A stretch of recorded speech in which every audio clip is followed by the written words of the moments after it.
Picture this: an entire civilization's knowledge, its laws, its stories, even its dreams, all carefully preserved without a single sheet of paper or a flicker of digital code. How did they do it? Long before the invention of printing presses or silicon chips, our ancestors devised astonishing ways to store information, methods so ingenious they defy our modern expectations. From the dense jungles of South America to the sun-baked plains of Mesopotamia, ancient cultures crafted systems to outlast time itself, etching their wisdom into clay, weaving it into ropes, even carving it into bone. These weren't just crude attempts, they were sophisticated, elegant solutions born of necessity and brilliance. And today, as we drown in a sea of disposable data, their secrets hold surprising lessons for us all. Think about the last time you struggled to find a file on your computer or lost a precious photo because your phone crashed. Now imagine safeguarding an entire culture's knowledge for centuries without electricity, without backups, without anything we'd recognize as technology. That's exactly what ancient societies achieved. The Sumerians baked their records into indestructible clay tablets. The Inca encoded complex data in intricate knots called Quipu. Egyptian scribes turned papyrus into a canvas for eternity. These weren't just storage methods, they were acts of defiance against oblivion, a way to whisper across millennia, "We were here, and this is what we knew." What's even more remarkable is how these ancient systems shape the world we live in today. The very idea of libraries, contracts, even history itself, they all trace back to these early experiments in preservation. But how did these methods work? Why did some vanish while others evolved into the tools we use now? And what can their durability teach us in an age where our digital footprints might vanish with a power outage? Over the next few minutes, we'll unravel the hidden genius behind humanity's first data storage systems, exploring the materials, the techniques, and the sheer creativity that kept knowledge alive against all odds. This isn't just a story about the past. It's a mirror held up to our own fragile relationship with information. So let's step into the archives of history and discover how civilizations without paper managed to leave a message for the future. The answers might just change how you see the device in your hand right now. Before the first clay tablet was pressed or the earliest knot tied in a quipu cord, human knowledge lived in something far more fragile: the human voice. For thousands of years, our ancestors carried entire worldviews in their memories, passing down epic poems, genealogies, and sacred laws through spoken word alone. Picture a campfire under ancient stars, where elders recited creation myths word for word, or a marketplace where traders memorized complex tax codes without a single written note. This was data storage in its purest form, living, breathing, and entirely dependent on the minds that held it. But as villages swelled into cities and trade routes stretched across continents, something remarkable happened: humanity outgrew memory. The tipping point came when societies faced problems too vast for any one person to hold. How could a king enforce laws if no two officials recalled them the same way?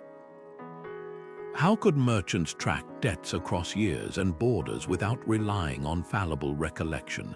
The solution emerged not from technology, but from necessity. In Mesopotamia, accountants began pressing reed styluses into wet clay to mark grain shipments. In the Andes, administrators tied knots in colored cords to tally census data. These weren't just practical fixes, they were revolutions in thought. For the first time, information existed outside the human mind, immune to forgetfulness or distortion. A contract etched in clay couldn't be misremembered. A tax record woven into rope wouldn't fade with a storyteller's death. What's fascinating is how these early systems mirrored the societies that created them. The Sumerians, with their love of bureaucracy, produced countless administrative tablets, receipts, inventories, even worker attendance logs. Meanwhile, the Inca's Quipu system, with its intricate knots and vibrant chords, reflected a culture that saw numbers and narratives as intertwined. But perhaps the most profound shift was psychological. When knowledge became tangible, it gained authority. A law carved in stone commanded more respect than one whispered in the market. A star chart painted on tomb walls transcended any astronomer's memory. This was the birth of something we now take for granted, the idea that truth could exist independently of human recollection. The consequences rippled through history. Written records allowed Hammurabi to standardize justice across Babylon. They let Egyptian doctors build upon centuries of medical observations rather than starting from scratch with each generation. Most importantly, they freed human intellect from the tyranny of memory, letting thinkers focus not on preserving knowledge but expanding it. Yet for all their brilliance, these systems had vulnerabilities. Clay shattered, Quipu cords decayed, and as we'll soon see, the next great leap in data storage would come from an unexpected material, one so ordinary, yet so durable, it would carry human thought across 2,000 years of turmoil. In the fertile land between the Tigris and Euphrates rivers, where cities first rose from the earth, the Sumerians faced a problem as old as civilization itself: how to keep track of it all.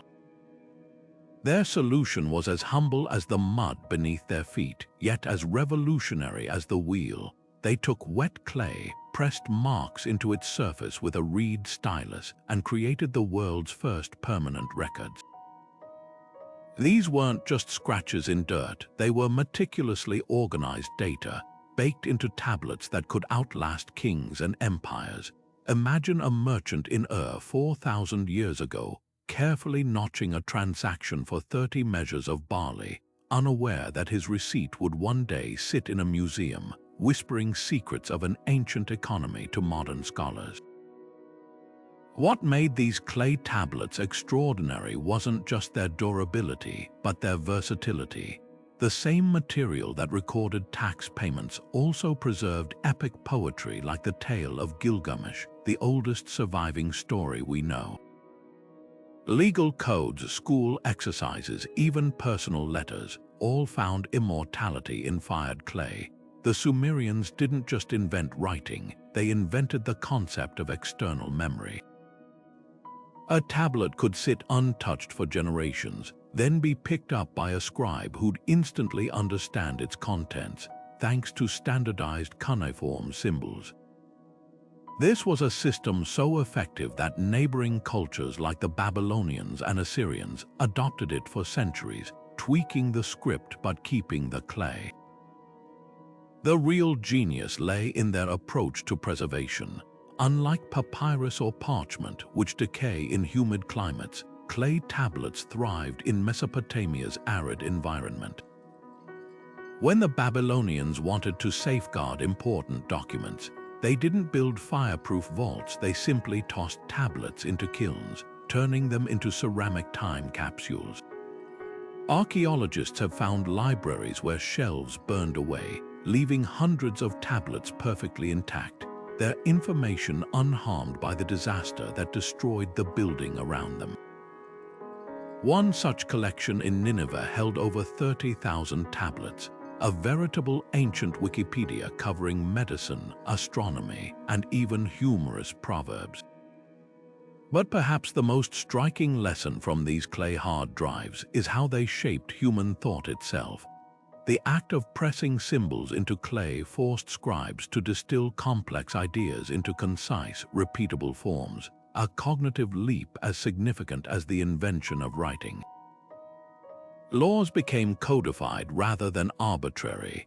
Scientific observations could be compared across generations, and when Hammurabi had his legal code inscribed on an 8-foot stele, he wasn't just making announcements, he was creating an unchangeable standard, a precedent for everything from modern constitutions to software terms of service.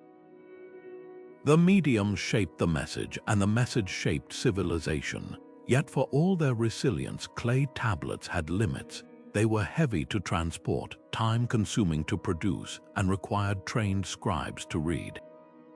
As empires expanded and trade routes lengthened, humanity would once again outgrow its storage system.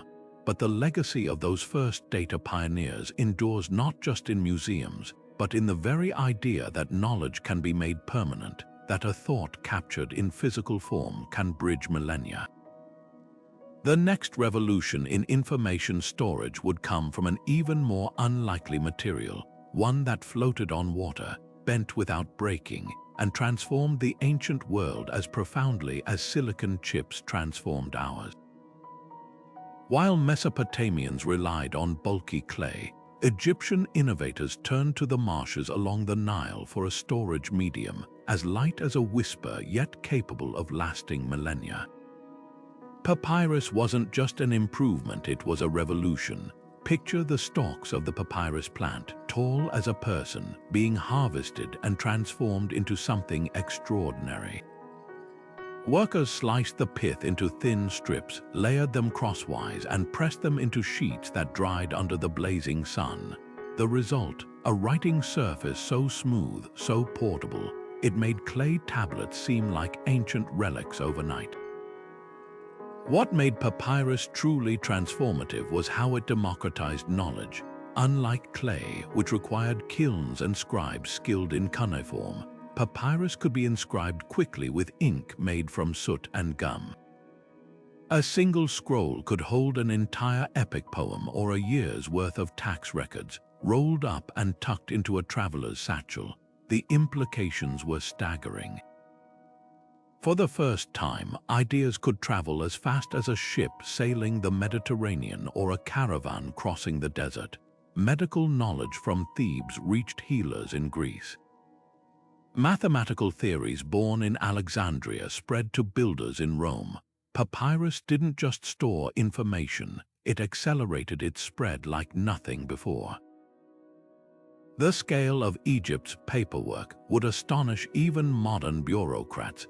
Temples maintained archives of religious texts so precise they included instructions for dream interpretation. The famous Ebers papyrus, written around 1550 BCE, documented over 700 remedies for ailments ranging from asthma to toenail infections. But perhaps the most telling use came from the government. Every land survey, every will, every court verdict was meticulously recorded. When the Greek historian Herodotus visited Egypt, he marveled at how even street vendors kept written accounts. This wasn't just record-keeping, it was the birth of an information-driven society. Yet the true legacy of papyrus lies in its unexpected durability.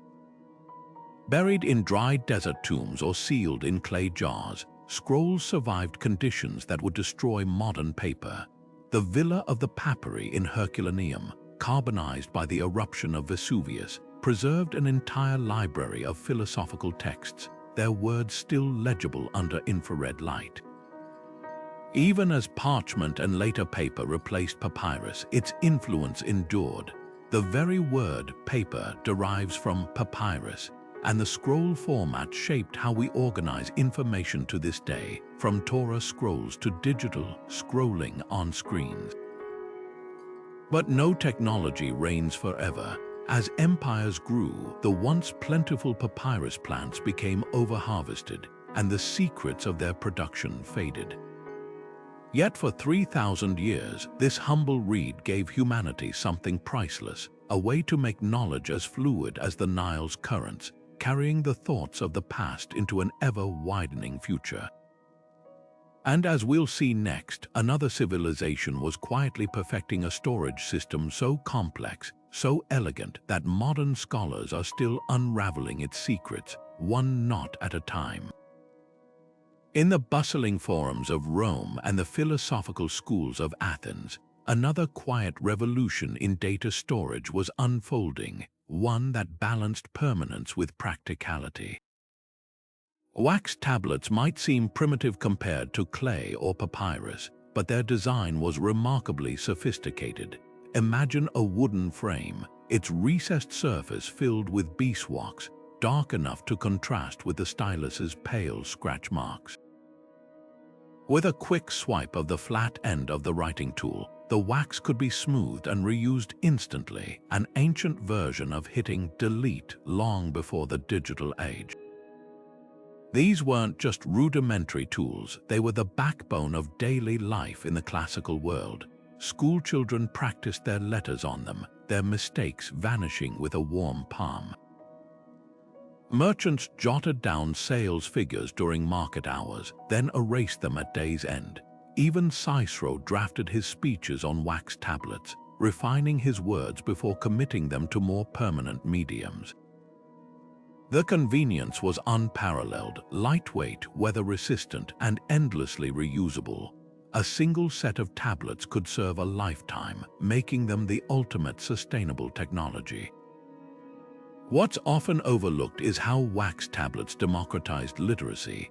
Unlike papyrus, which required costly imports from Egypt, or clay tablets needing specialized scribes, wax tablets could be made locally by any carpenter. Their affordability meant even modest households might own a few, bridging the gap between the elite scrolls and the common person's need to record.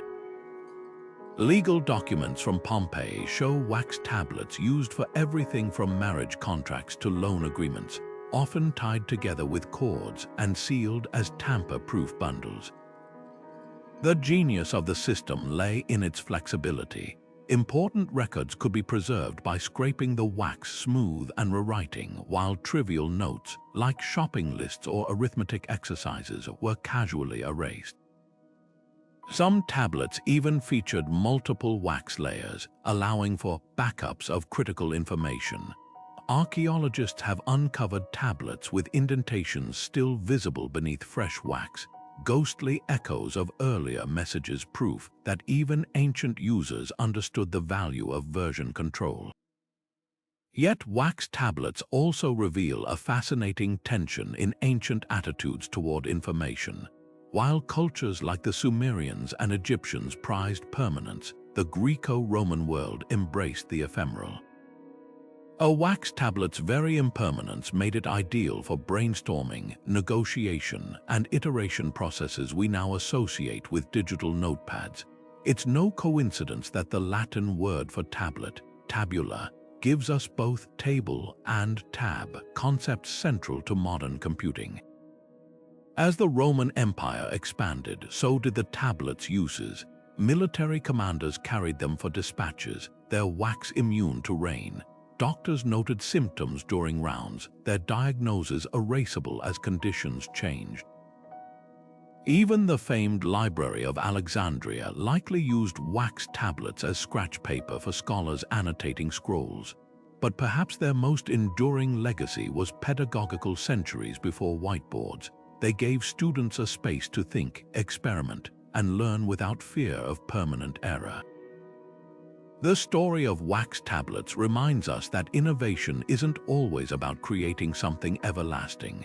Sometimes, the most transformative technologies are those designed to be temporary tools that meet us where we are, in the messy, iterative process of thought itself.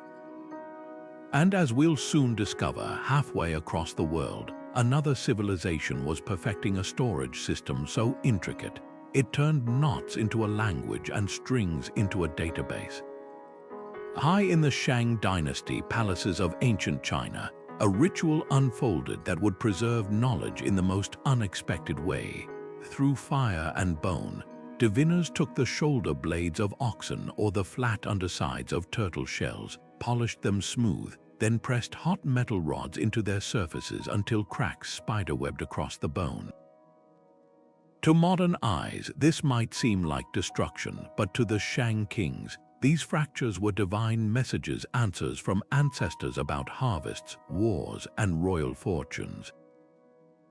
What transformed these broken fragments into one of history's most remarkable archives was what happened next. Before heating the bones, scribes carved meticulous inscriptions. Will the king's hunt be successful?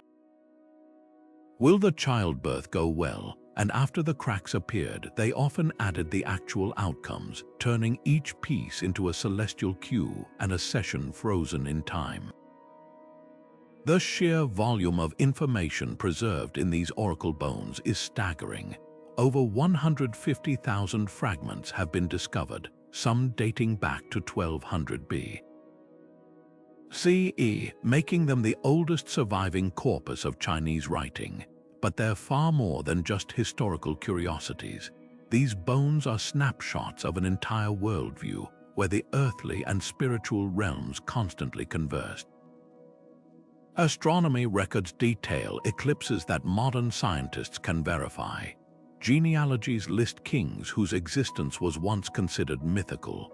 Even mundane concerns like a nobleman's toothache or a request for sunny weather offer intimate glimpses into daily life. The diviners weren't just fortune-tellers, they were archivists of the cosmos, documenting everything from planetary movements to the outcomes of battles in precise, standardized characters. What's truly revolutionary is how this spiritual practice birthed a writing system that endures today. Those early inscriptions evolved into the logographic characters modern Chinese still use, making it the oldest continuously used script on Earth. The bones reveal this transition in real time. Early symbols are pictorial, like a simple drawing of a horse or the sun, but later inscriptions show these images stylizing into abstract forms. It's as if we're watching the very moment when art became alphabet, when mystical symbols hardened into tools of bureaucracy. By the Zhou dynasty, these characters had leaped from bones to bronzes, then to bamboo slips, carrying with them the Shang obsession for meticulous record-keeping. The survival of these fragments is itself a miracle. Most were buried in pits near the Shang capital, possibly as ceremonial offerings or simply to store retired bones. Forgotten for 3 millennia, they resurfaced in the late 1800s when farmers plowing fields near Anyang found dragon bones, ground into powder for folk medicine until scholars recognized their inscriptions. Now these cracked relics are digitalized, their strokes analyzed by AI searching for linguistic patterns even human experts might miss. The irony is poetic. A technology born of fire and superstition now fuels 21st century research, bridging ancient divination and machine learning. Perhaps the most poignant lesson from the oracle bones is how they redefine what we consider practical storage. To the Shang, preserving knowledge wasn't just about practicality, it was sacred. Every etched character, every recorded omen was a collaboration between humans and the unseen world. In an age where we back up data to invisible clouds, there's something grounding about knowledge literally carved into bone, demanding patience, reverence, and physical effort. These fragments challenge our modern divide between the spiritual and the archival, reminding us that every system we invent to hold information, whether clay, code, or cracks in a turtle's shell, carries the fingerprints of the culture that created it. And as we'll see next, halfway across the Pacific, an island civilization was weaving knowledge into something far more unexpected, knotted cords that could narrate entire histories without a single written word. At the height of the Inca Empire, stretching across the jagged peaks of the Andes and down into lush coastal valleys, administrators faced a challenge that would stump modern-day scientists how to govern millions without a single written word. Their solution dangled from belts and filled storehouses, a language spun from cotton and llama wool. The Quipu wasn't just a tool, it was a revolution in information design. Each set of cords, dyed in vibrant colors and tied with precise knots, could track harvest yields, census data, even the movements of celestial bodies. Imagine a treasurer in Cusco unfurling a quipu to report on grain stocks from a distant province, his fingers reading numbers encoded in knots like a mathematician's abacus, while the colors whispered context: gold for maize, crimson for sacrifices, deep blue for royal decrees. Recent discoveries have shattered old assumptions that quipu were mere accounting tools. A breakthrough came when anthropologists studied quipu from a remote village in Peru, where elders still remembered fragments of their ancestors, not language. These living quipu, unlike their bureaucratic counterparts, contained narrative elements, stories of migrations, battles, and myths passed down through generations. The implications are staggering. The Inca may have woven history itself into these chords, turning them into tactile epics that could be read aloud by trained interpreters. It's as if someone knitted the Iliad into a sweater, then unraveled it centuries later to find Homer's verses still intact. The engineering behind quipu reveals a mindset obsessed with precision and scalability.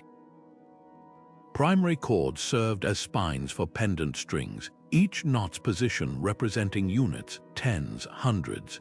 A figure 8 knot at the top might denote 500, while a series of simple knots below it could subtract 23, creating a dynamic ledger that could be updated by adding or untying knots. Colors weren't decorative, they were metadata. A yellow string knotted in the same pattern as a green one didn't represent the same quantity of potatoes, but perhaps the number of days until a festival or warriors needed for a campaign.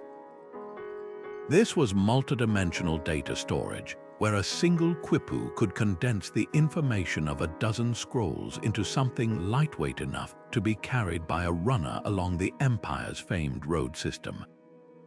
What modern scholars find most humbling is the quipu's resilience. When Spanish conquistadors burned libraries of Maya codices and melted Aztec gold, they dismissed quipu as pagan trinkets, missing their function entirely. Some were preserved in churches as curiosities, while others survived hidden in indigenous communities. Today, researchers using spectral imaging have detected faint dye patterns invisible to the naked eye, revealing layers of information once thought lost. Even more tantalizing are the narrative quipu described in colonial-era texts, which allegedly recorded laws and poetry. Only about 600 survive, their full meaning still locked in knots we're just beginning to untangle. The quipu's legacy whispers a provocative truth: writing isn't the only path to complexity. In a world drowning in text, there's beauty in a system that wove knowledge into something both tactile and transient, where updating a record required not hitting delete, but physically untying a knot. It challenges our obsession with permanence, reminding us that sometimes the most sophisticated solutions aren't etched in stone, but suspended from strings, waiting for the right hands to tease out their stories. And as we'll see next, another ancient culture took an even more radical approach, turning living human beings into the ultimate storage devices, walking, breathing libraries trained to hold entire worldviews in their minds. When the pharaohs of Egypt wanted their deeds to outlast the stars, they didn't trust papyrus or clay. They turned to the very bones of the earth. Stone wasn't just a writing surface, it was a proclamation of immortality. Picture the artisans of Karnak chiseling hieroglyphs so deep into granite that even 3,000 years of desert winds couldn't erase them. Each stroke of the mallet was a gamble against time, an insistence that this king, this law, this moment will never be forgotten. From the Rosetta Stone that cracked the code of ancient scripts to the Mayan stelae standing sentinel in overgrown jungles, civilizations worldwide shared this unshakable truth: when something absolutely had to survive, you carved it in rock. The choice of stone wasn't just about durability, it was theater on a geological scale. Assyrian kings commissioned cliff-face carvings so massive that entire battles unfolded across them, their soldiers' spears forever frozen mid-charge. The Maya erected limestone stelae taller than trees, each one a vertical newspaper announcing royal births and celestial events. Even the Romans, masters of bureaucracy, reserved marble for their most sacred texts, like the 12 tables of law displayed in the Forum. These weren't subtle archives tucked away in libraries. They were billboards meant to awe illiterate farmers as much as inform scholars. A message in stone didn't whisper, it shouted across centuries. What's often overlooked is the ingenious engineering behind these stone archives. The Egyptians didn't just carve randomly. They strategically placed obelisks near temple entrances where morning light would animate the gods' names in shifting shadows. In India, Ashoka's edicts were engraved on polished pillars along trade routes, ensuring travelers from every corner of the empire would encounter his Buddhist teachings. The Maya went further, coating their stelae in vibrant stucco and cinnabar red so they gleamed like giant jewels against the forest. This wasn't preservation, it was performance art designed to outlive its creators. The survival of these stone records is nothing short of miraculous. The Behistun inscription, Darius the Great's autobiography, carved 300 feet up an Iranian cliff face, withstood 25 centuries of sandstorms because the king's engineers deliberately chose a near-vertical surface to deter vandalism. In Guatemala, Mayan scribes buried stelae upside down when cities fell, protecting their histories from conquerors, a tactic that backfired beautifully when archaeologists rediscovered them perfectly preserved, their glyphs shielded from erosion by centuries of soil. Even damage tells a story. The deliberate defacing of Hatshepsut's cartouches reveals more about political grudges than intact carvings ever could. Yet stone's greatest irony is how its permanence shaped the very nature of truth. When Hammurabi declared his laws unchanging like the mountains, he wasn't just poetic, he was encoding a radical idea that justice could be fixed, not arbitrary. The Tang Dynasty's stone books at Xi'an, with over 140,000 characters engraved to preserve Confucian classics, turned philosophy into physical fact. Unlike oral traditions that evolved with each telling or papyrus that could be revised, stone forced societies to commit literally to single versions of history. This weightiness affected content too. You didn't waste chisel strokes on gossip. Every hieroglyph, every rune, every glyph had to earn its place in the rock. Today, as our digital words vanish with server crashes and format changes, these stone archives offer a humbling lesson. The Library of Congress tweets, but the Code of Hammurabi still stands. Cloud storage fails, but the edicts of Ashoka endure. Perhaps there's wisdom in the Maya's belief that stelae weren't just records. They were portals where ancestors could read the inscriptions from the spirit world. In an age of disposable data, that's a haunting thought. What will remain of our stories when the Wi-Fi fades? The rocks, it seems, will have the last word. When fire could reduce papyrus to ash and floods might dissolve clay tablets, ancient scribes turned to a material as enduring as the messages it carried, metal. Across continents and cultures, civilizations chose gold, silver, and bronze to preserve their most sacred vows and monumental decrees. Picture the artisans of ancient Lydia hammering wafer-thin gold sheets, their hammers etching treaties between kings into a medium that wouldn't fade, crumble, or rot. These weren't just records, they were physical manifestations of eternity, crafted with the same reverence as temple altars or royal crowns. The Pyrgi tablets, discovered off the coast of Italy, offer a stunning example of how metal transcended mere practicality. 3 gold plaques inscribed in both Etruscan and Phoenician around 500 B.C.E. recorded a dedication to the goddess Astarte. What's remarkable isn't just their bilingual text akin to a Rosetta Stone for the ancient Mediterranean, but the deliberate choice of gold. This wasn't about wealth, it was about symbolism. Gold's incorruptibility mirrored the permanence of the pact between the ruler and the divine. Similarly, the Dead Sea Scrolls' oft-forgotten metal counterparts, scrolls of copper found in the same caves, preserved an inventory of hidden temple treasures, their material ensuring the list would survive even if the treasures themselves were looted. Metal's resistance to the elements made it the ultimate medium for covenants. In Mesopotamia, treaty tablets were sometimes encased in bronze envelopes, creating tamper-proof diplomatic records. The Hittites sealed agreements with silver tablets, their luminous surfaces meant to reflect the purity of the oath. Even in the Americas, pre-Columbian cultures like the Muisca fashioned golden plaques with intricate narratives, their durability ensuring origin myths would outlast generations of oral retelling. These artifacts reveal a universal truth. When humans needed words to bind the future, they reached for materials that time couldn't erase. Modern archaeology continues to uncover these metallic time capsules in the most unexpected places.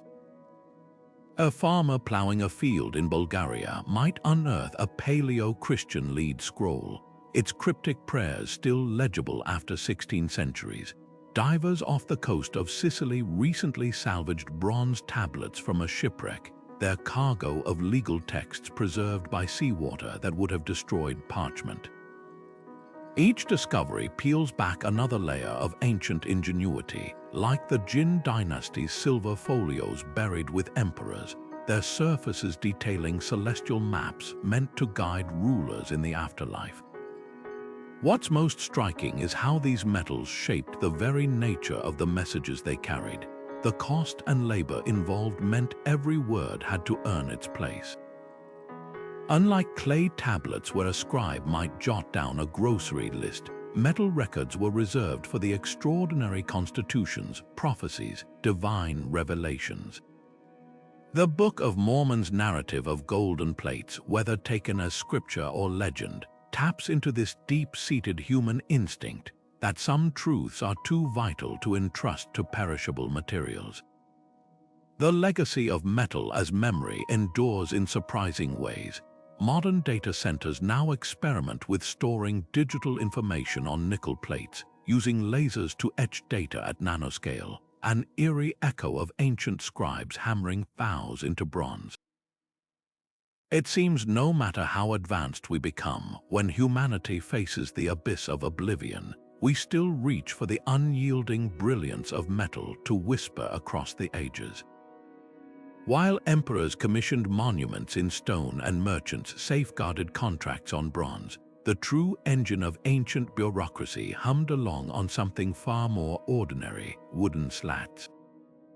In the hands of a Han Dynasty clerk or a Roman tax collector, these unassuming strips became the ledger books of antiquity, proof that revolutionary ideas often wear humble disguises.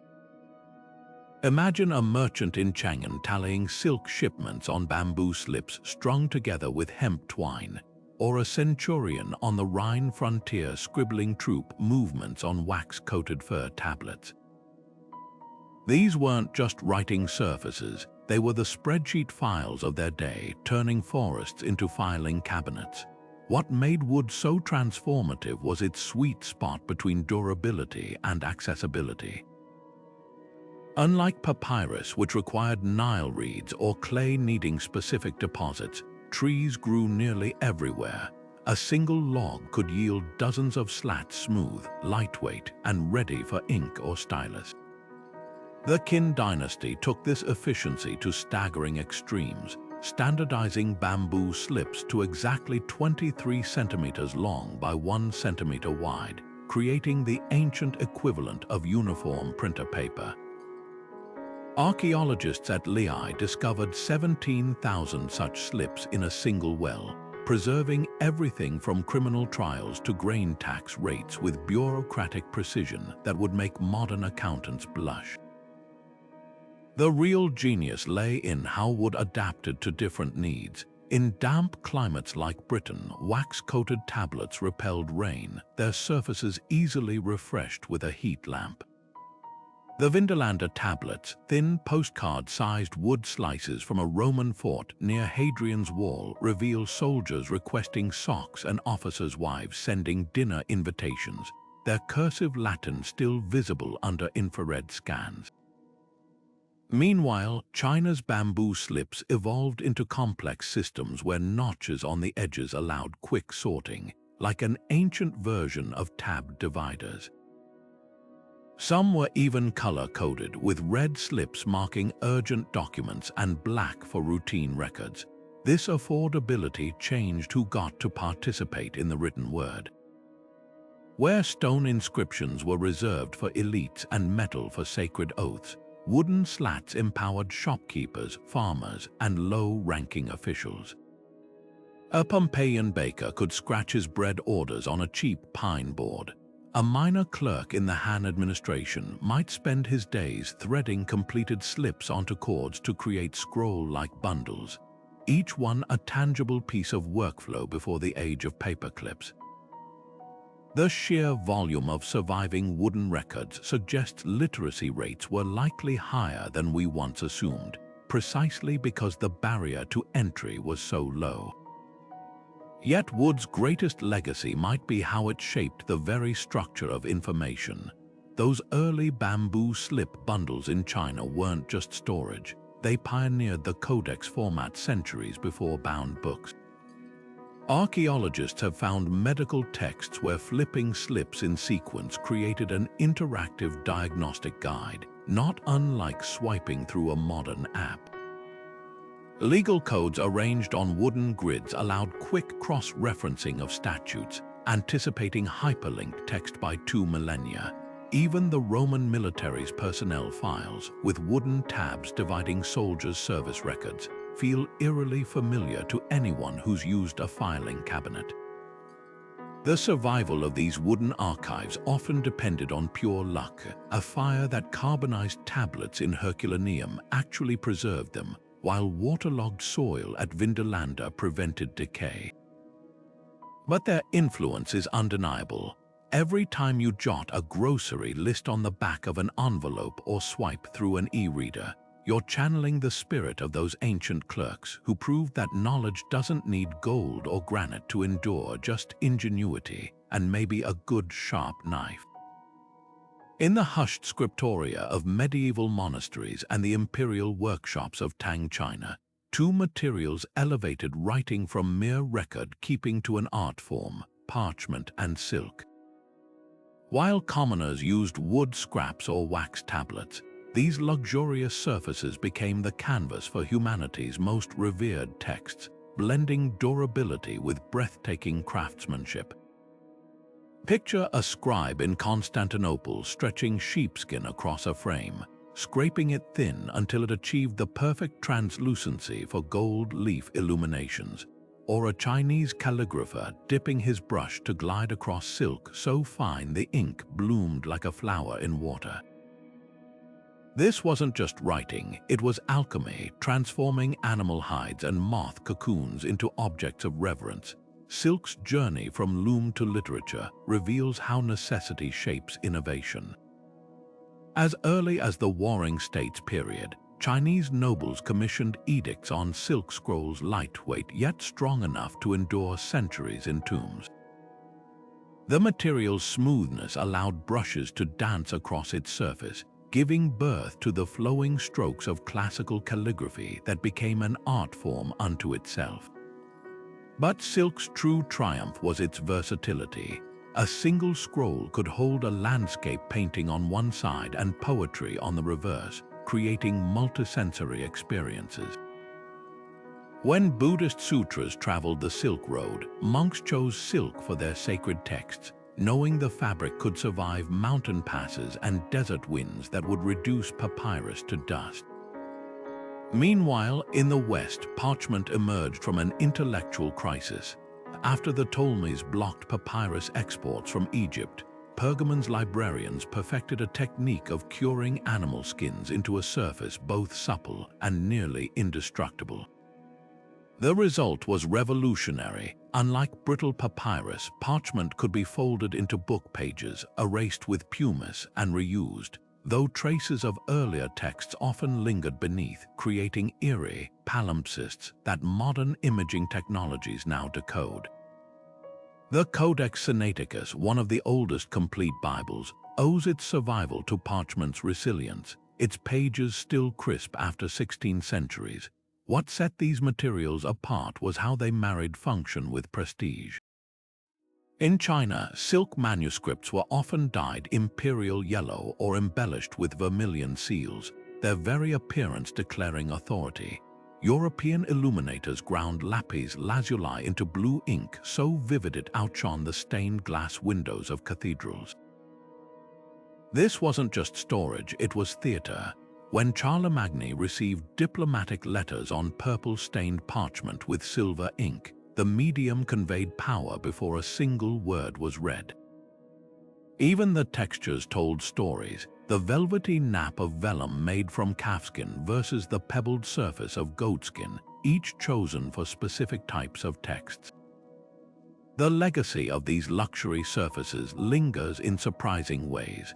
Modern conservationists still use parchment for restoring historic documents, its collagen structure more stable than modern paper.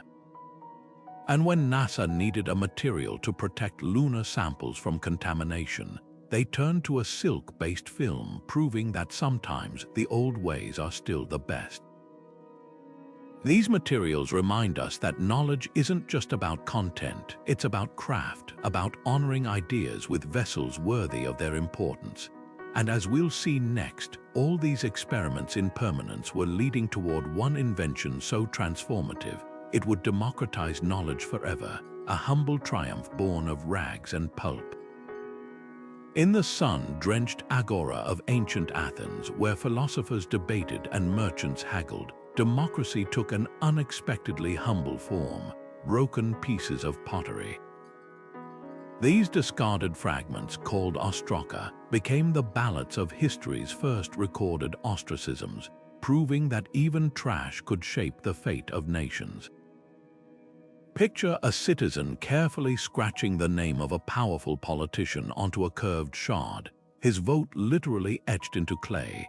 Unlike today's paper ballots lost to recycling bins, these rugged, anti-popularity contest tokens survived millennia, preserving snapshots of political grudges and public sentiment with startling intimacy. The brilliance of ostraka lay in their perfect alignment of availability and functionality. Every Athenian household cracked pots, whether from clumsy servants or boisterous symposia, creating an endless supply of free writing surfaces. Unlike costly papyrus or labor-intensive wax tablets, these shards required no special preparation, a quick scrub, and they were ready to bear receipts, shopping lists, or school exercises. Archaeologists have unearthed ostraka scribbled with everything from poetry drafts to angry landlord notices, proving they were the sticky notes of antiquity.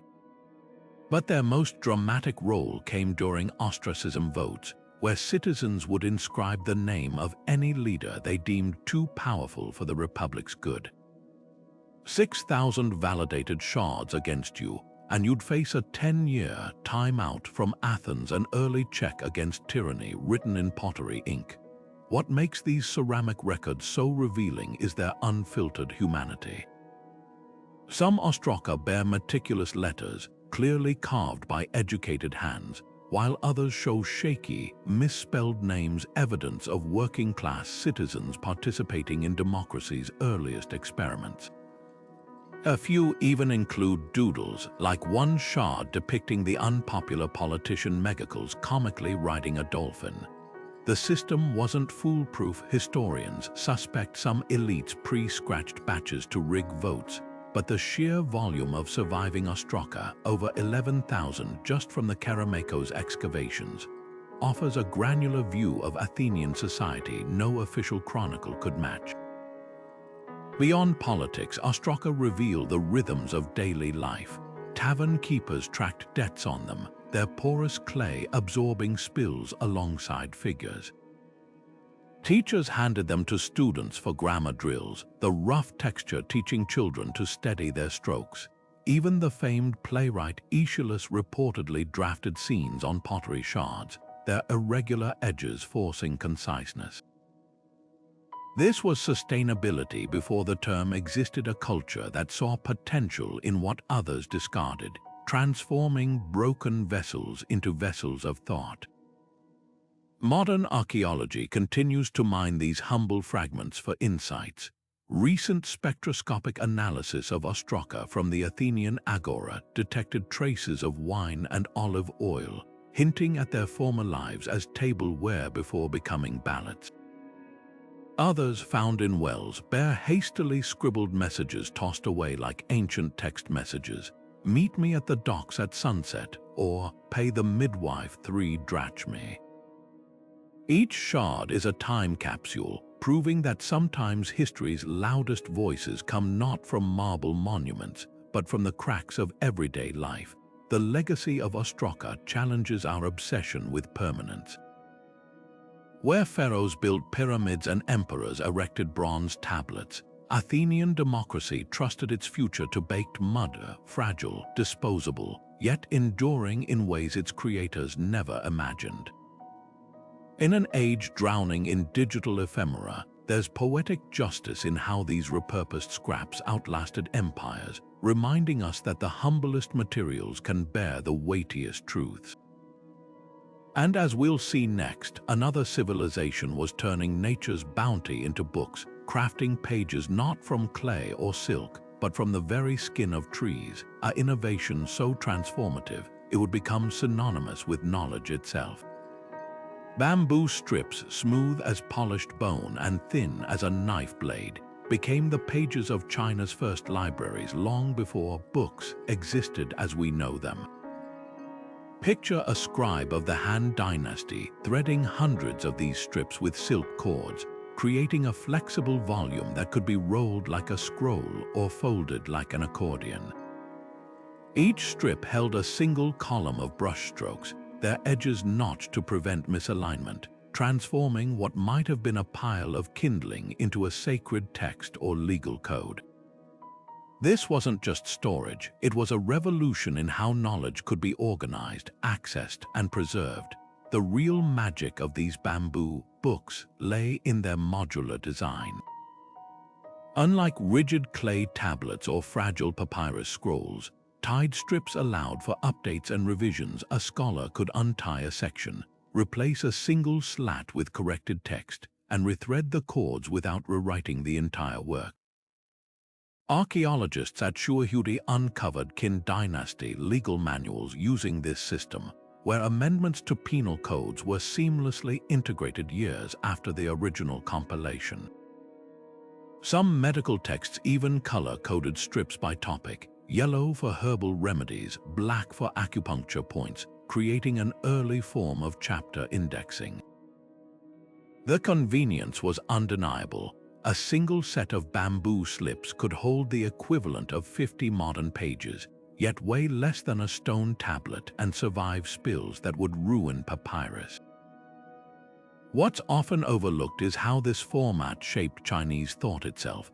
The physical act of threading strips forced a linear, sequential organization of ideas. You couldn't flip pages randomly as in a codex.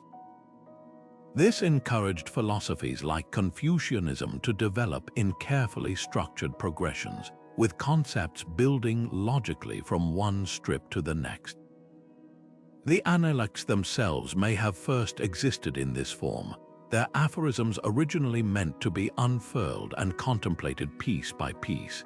Even military strategy adapted to the medium. Sun Tzu's Art of War survives in bamboo slip editions where tactics unfold like a general unrolling a battle map, each strip a new maneuver in the campaign. The survival of these bamboo archives borders on miraculous. Tomb robbers in Jiangxi province once dismissed a cache of waterlogged strips as worthless kindling until scholars noticed the faintest traces of ink. After painstaking conservation, those strips revealed lost medical texts describing pulse diagnosis techniques still used in traditional Chinese medicine today. Other caches, like the Tsinghua collection, include astronomical records so precise they've helped modern scientists track changes in the Earth's rotation over 2 millennia. The strip's durability defies expectation. Buried in anaerobic mud or sealed in dry tombs, the bamboo petrified just enough to outlast empires. Perhaps the most striking legacy of this system is how it bridges ancient and modern information technology. Those threaded strips operated like hypertext long before computers' readers could add commentary slips between original lines or insert cross-reference tags linking to other volumes. Some excavated sets even contain table of contents strips with notches marking major sections, anticipating the digital bookmark by 2,000 years. It's no coincidence that when Chinese programmers designed early character input systems, they borrowed from bamboo slip principles, organizing keystrokes in radical-based sequences reminiscent of how scribes once ordered their strips. From these humble slats grew ideas that would circle the globe. The transition from tied bamboo to silk scrolls, then to paper codices, wasn't just about materials. It was a continuum of innovation in data portability and accessibility. Every time you swipe an e-reader or tap a footnote link, you're channeling the spirit of those Han Dynasty scribes who proved that knowledge doesn't need stone or gold to endure, just ingenuity and a sturdy piece of string. Deep in the caverns of Lascaux and Altamira, where sunlight dares not reach, humanity's first data centers hum with silent intelligence. These aren't mere doodles on rock. They're sophisticated knowledge systems painted in ochre and charcoal, a prehistoric cloud where generations uploaded their most vital information. Picture a shaman's hand pressing against the cold stone, blowing pigment through a hollow reed to fix the migration patterns of bison or the phases of the moon. Every stroke was deliberate, every image placed with purpose. This was storage stripped to its essence. No clay, no chords, just chemistry and memory fused to the very walls of the earth. What separates these paintings from later writing systems is their multidimensional genius. A single scene might encode hunting strategies through the positioning of animals, mark seasonal changes with flowering plants, even track time via celestial configurations. In Spain's El Castillo cave, red discs found alongside handprints have been dated to over 40,000 years old. Some researchers argue they represent lunar cycles, making them the oldest known calendar. The famous shaft scene at Lascaux showing a wounded bison and a sprawled human figure could be anything from a hunting accident to a shamanic vision.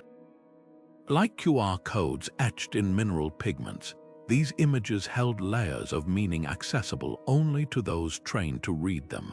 The preservation methods were as ingenious as the content. Artists exploited natural contours in the rock to create depth and movement. A bulge in the wall became a bison's hump, a crevice transformed into a river. They mixed pigments with animal fat to withstand humidity and chose deep chambers protected from weathering. Most remarkably, they often painted over older images in precise layers, not as erasure but as updating, like version control for Paleolithic knowledge. In Argentina's Cueva de los Monos, overlapping hand stencils spanned generations, each new set of palms silently testifying, "We were here too."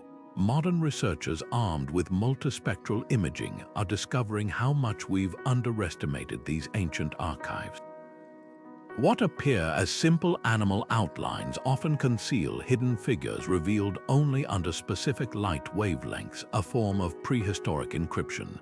In France's Chauvet Cave, torchlight studies suggest certain paintings were deliberately placed where flickering flames would make the animals seem to move, creating what may be humanity's first animation.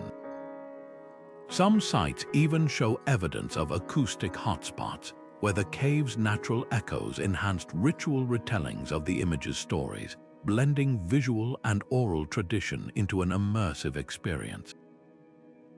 The legacy of these painted vaults challenges our narrow definitions of literacy.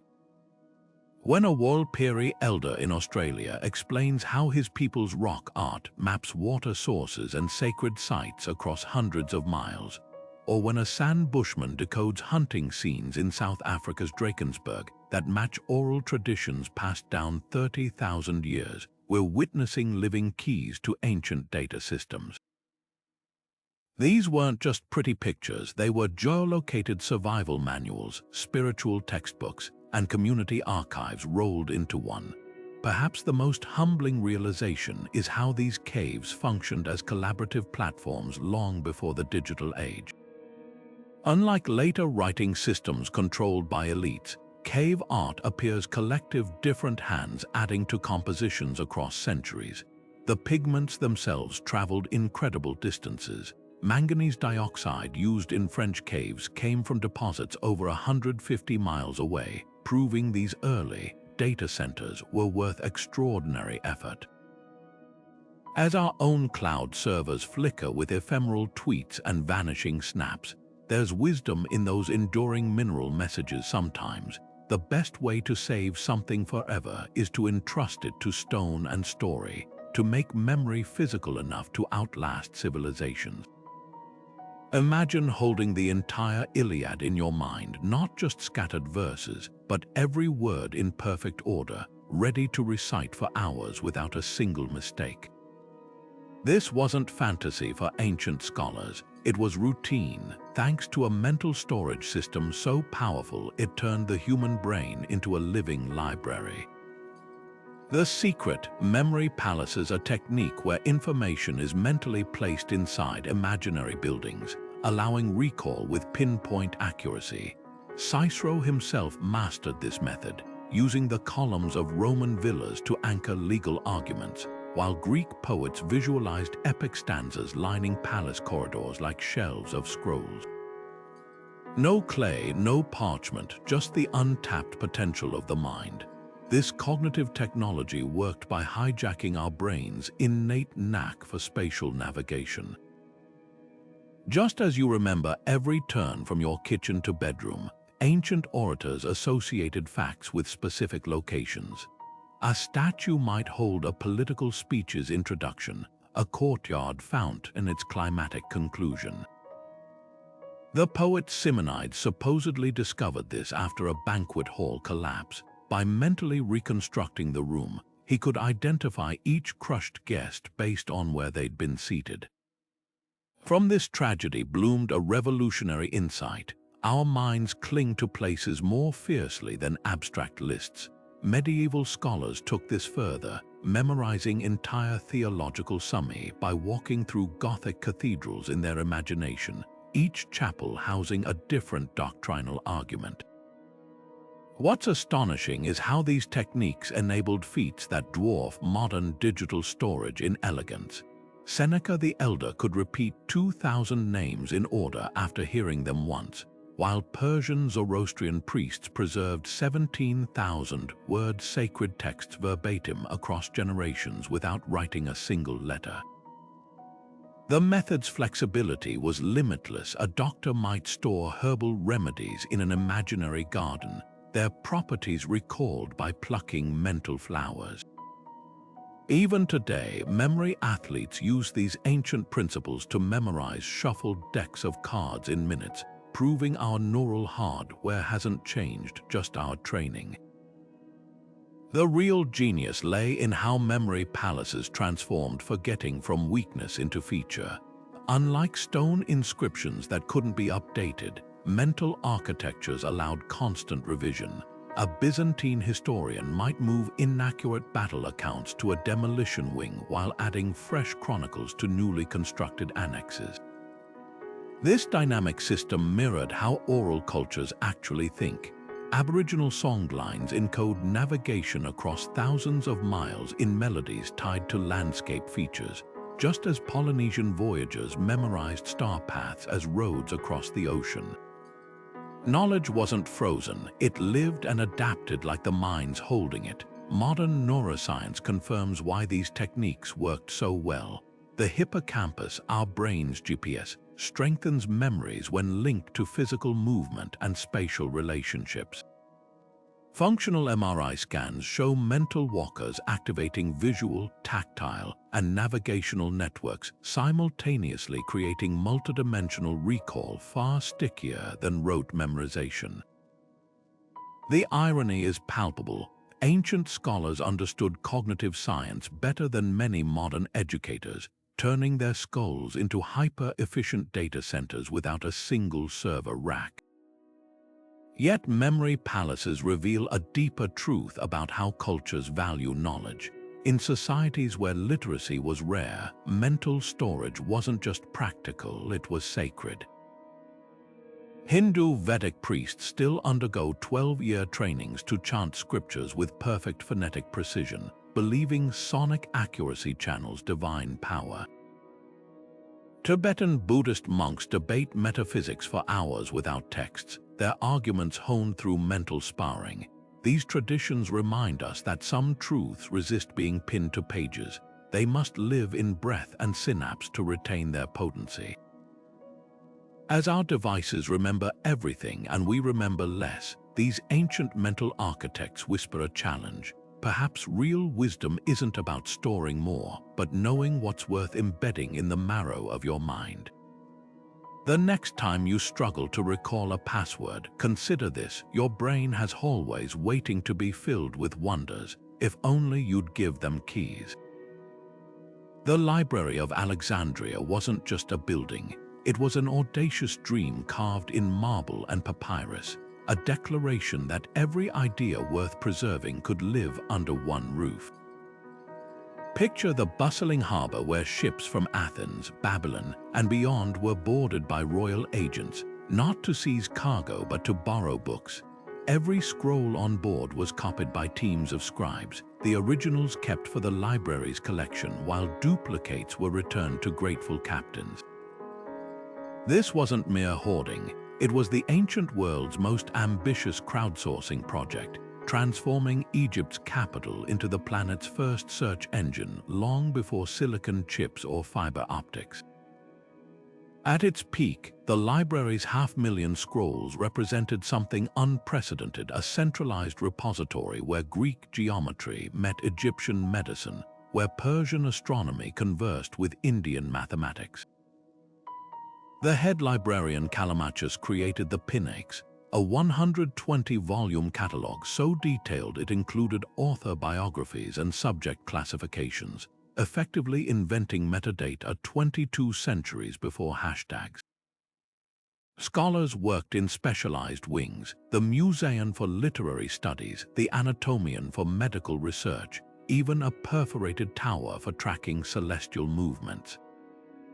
The library wasn't just storing knowledge, it was cross-pollinating it, fostering breakthroughs like Eratosthenes calculating Earth's circumference with astonishing accuracy using nothing but shadow angles and camel caravan logs.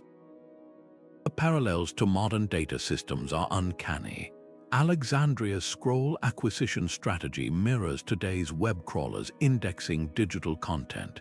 Its multilingual translation workshops prefigured Google Translate by millennia. Even the library's funding model, a state-sponsored intellectual hub attracting top thinkers, foreshadowed modern research universities and tech campuses. But this ancient internet had vulnerabilities no firewall could fix. When Julius Caesar's troops accidentally burned warehouses near the docks in 48 CE, flames consumed an estimated 40,000 scrolls, a disaster akin to losing entire server farms today. Later fires under Christian and Muslim rule further eroded the collection until this beacon of learning flickered out. What makes Alexandria's loss so haunting isn't just the vanished work, it's the realization of how fragile centralized knowledge can be.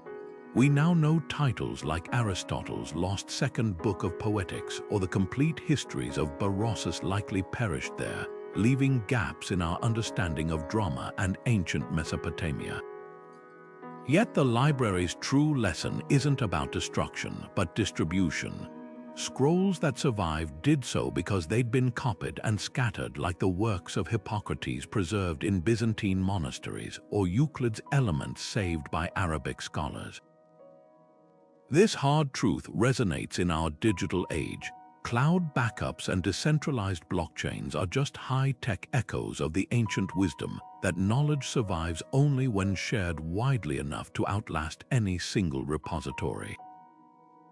The ghost of Alexandria lingers in today's knowledge wars, when tech giants delist controversial content or governments censor archives. We're repeating ancient patterns of control. Yet open-source movements and digital libraries like Project Gutenberg carry forward the library's original democratizing mission. Perhaps the most fitting memorial to those lost scrolls isn't lamentation, but action. Supporting librarians digitizing endangered texts in Timbuktu, or scientists archiving climate data in Arctic vaults. Because the antidote to Alexandria's tragedy was discovered long before its burning, knowledge, like fire, spreads brightest when passed from hand to hand. When Norse warriors etched angular runes into a sword's hilt or a standing stone, they weren't just writing, they were weaving magic into the grain of reality. Picture a Viking craftsman in 9th century Norway, his knife carving furrows into birchwood as he spells out a protective charm against storms, each rune's straight lines optimized for cutting across tough fibers. These weren't mere letters, they were conduits of power, believed to channel everything from Odin's wisdom to curses that could sink ships. The very word rune comes from Old Norse for secret or whisper, hinting at their dual role as both mundane records and ethereal incantations. What made runic inscriptions so enduring was their marriage of form and function. Unlike curved scripts that smudged on wet parchment, runes' sharp angles held crisp even when hacked into rain-lashed driftwood or frost-heaved boulders.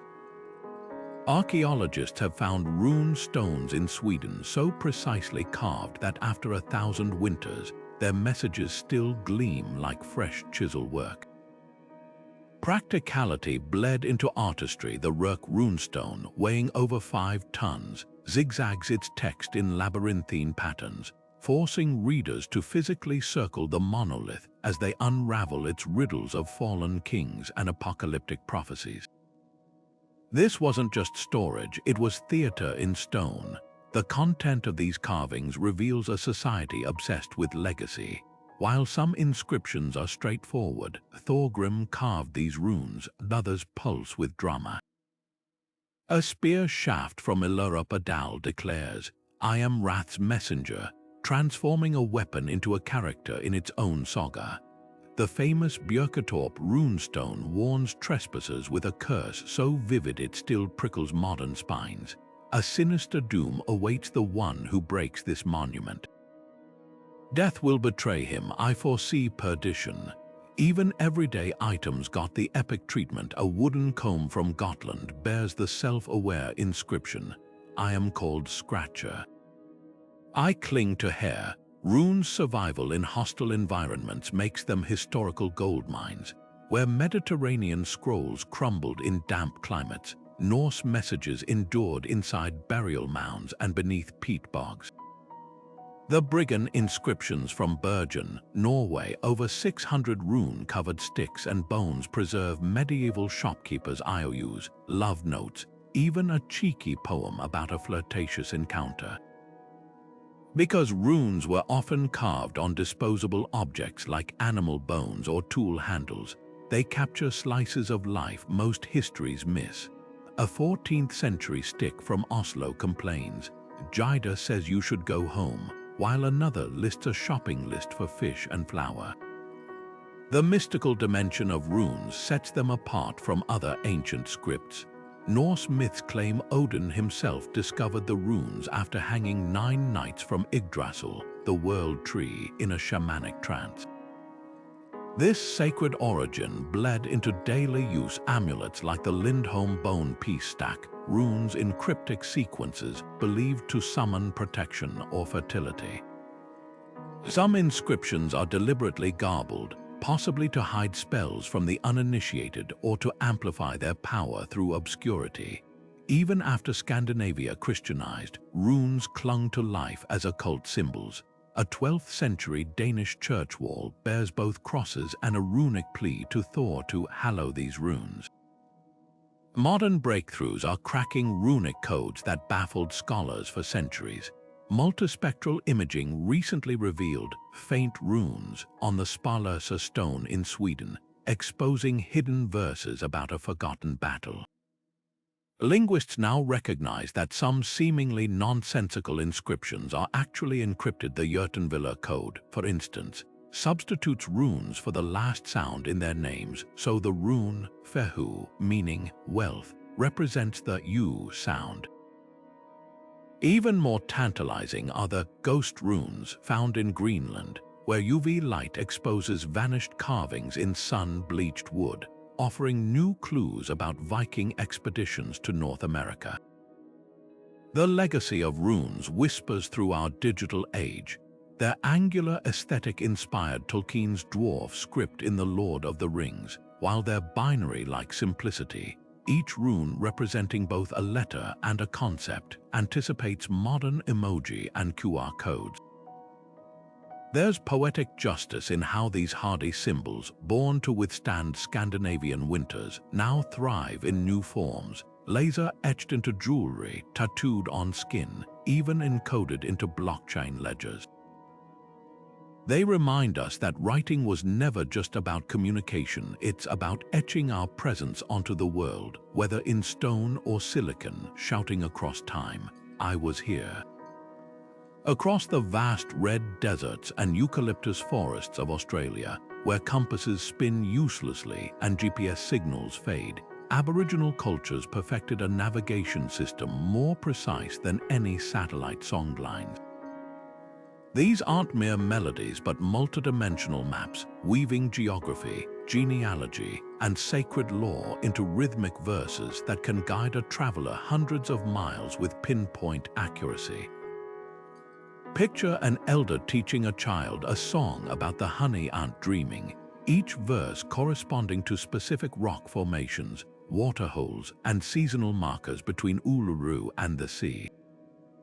The child isn't just learning music, they're inheriting a living atlas, one that encodes turns as cadences and landmarks as lyrics. What makes songlines revolutionary is their fusion of practicality and spirituality. A single song might begin with creation myths, transition into grazing patterns for kangaroos, and conclude with the legal protocols for crossing another clan's territory, all while maintaining an exact sequence of locations. The Pitjantjatjara people's Kunkarankalpa Seven Sisters songline stretches over 3,000 miles, its verses describing celestial movements that mirror the sisters' journey across the land. This isn't poetry, it's geospatial data set to rhythm, where forgetting a verse could mean missing a vital desert spring. The system's resilience lies in its redundancy. Critical waypoints appear in multiple song cycles across different language groups, ensuring survival even if one community's knowledge is disrupted. Dancers reinforce the data through movement, mimicking an emu's gait to signal near, by hunting grounds or swaying like river reeds to indicate freshwater sources. When British colonizers marveled at Aboriginal guides traversing featureless scrub without hesitation, they were witnessing millennia-old mnemonics in action. Every bend in the melody, a bend in the trail, every chorus a mountain pass. Modern researchers are only beginning to grasp the sophistication of this oral cartography. Linguists analyzing Warlpiri songlines found they use precise directional terms absent in English, like north-northwest, as a single word, and embed environmental cues impossible to capture on paper. A verse might note that a certain gully only holds water after rare thunderstorms, or that a particular acacia blooms when sea turtle eggs hatch far away on the coast. These aren't just directions, they're ecological algorithms refined over 60,000 years of observation. The real magic of songlines is how they transform space into story. Where Western maps freeze landscapes into static coordinates, Aboriginal songs breathe life into terrain. A cliff isn't just a waypoint but the frozen body of an ancestral being, its geological features remembering ancient dramas. This narrative framework makes recall effortless. You don't memorize dry facts but follow a hero's journey where every twist reveals survival knowledge. When drought parches the land, elders sing country back to life. Their voices believed to awaken dormant water sources, a reminder that these were never passive maps but active relationships with the earth.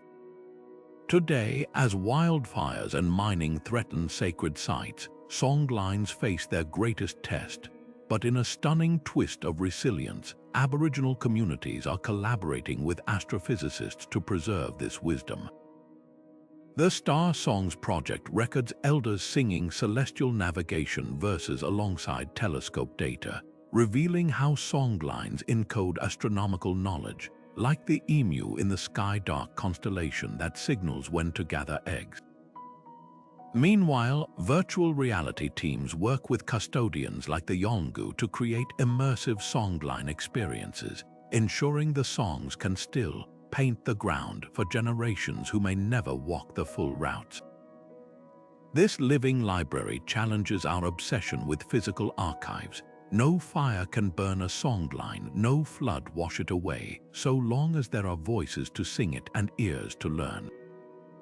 In an age of server crashes and format obsolescence, these melodies whisper an ancient truth. Sometimes the safest hard drive is a human mind, the most enduring code a story worth retelling.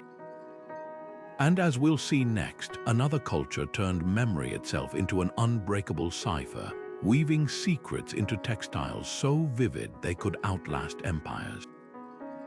In the sweltering summer of 1799, a French soldier's shovel struck something peculiar near the Nile Delta, a dark slab taller than a man, its surface crawling with strange symbols. Little did he know that chance discovery would crack open a civilization's sealed lips after 14 centuries of silence.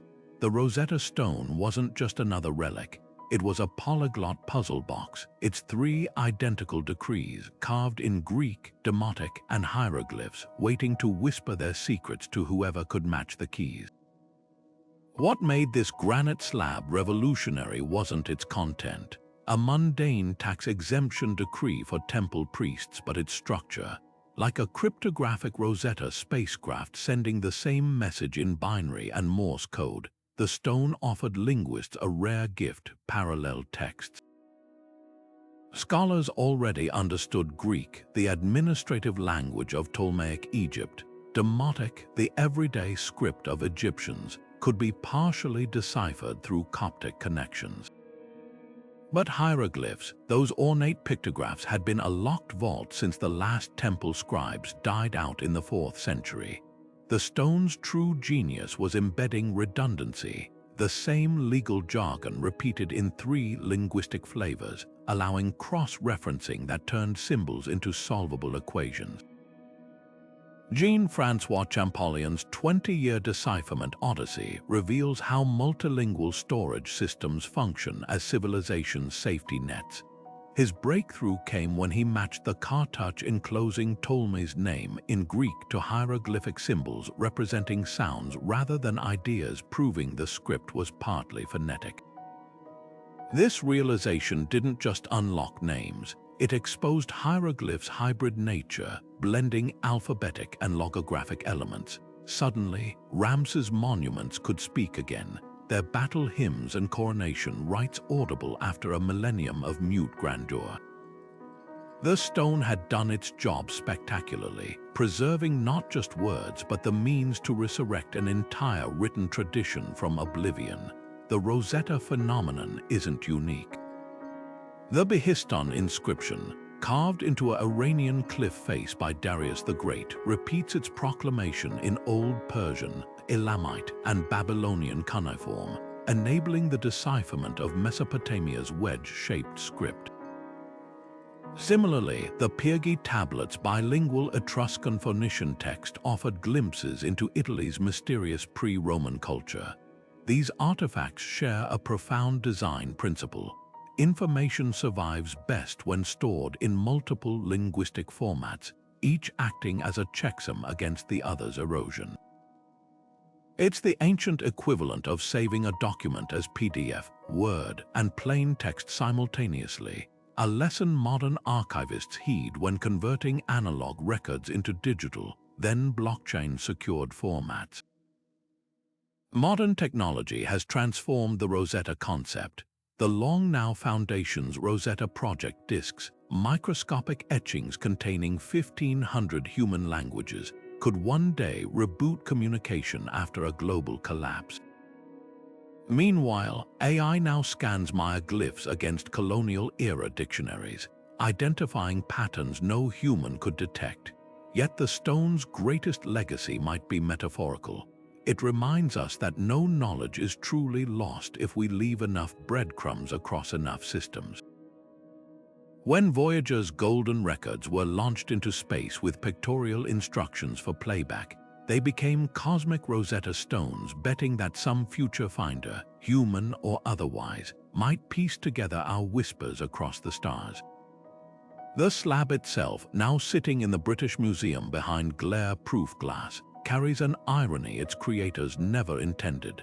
While Ptolemy V's tax decree faded into irrelevance, the stone's secondary function, as a linguistic lifeline, became its immortality. Every time a tourist photographs its scratched surface or a child touches its replica in a classroom, they're participating in an unbroken chain of preservation that stretches back to those ancient engravers who unknowingly built a bridge to their future, our present.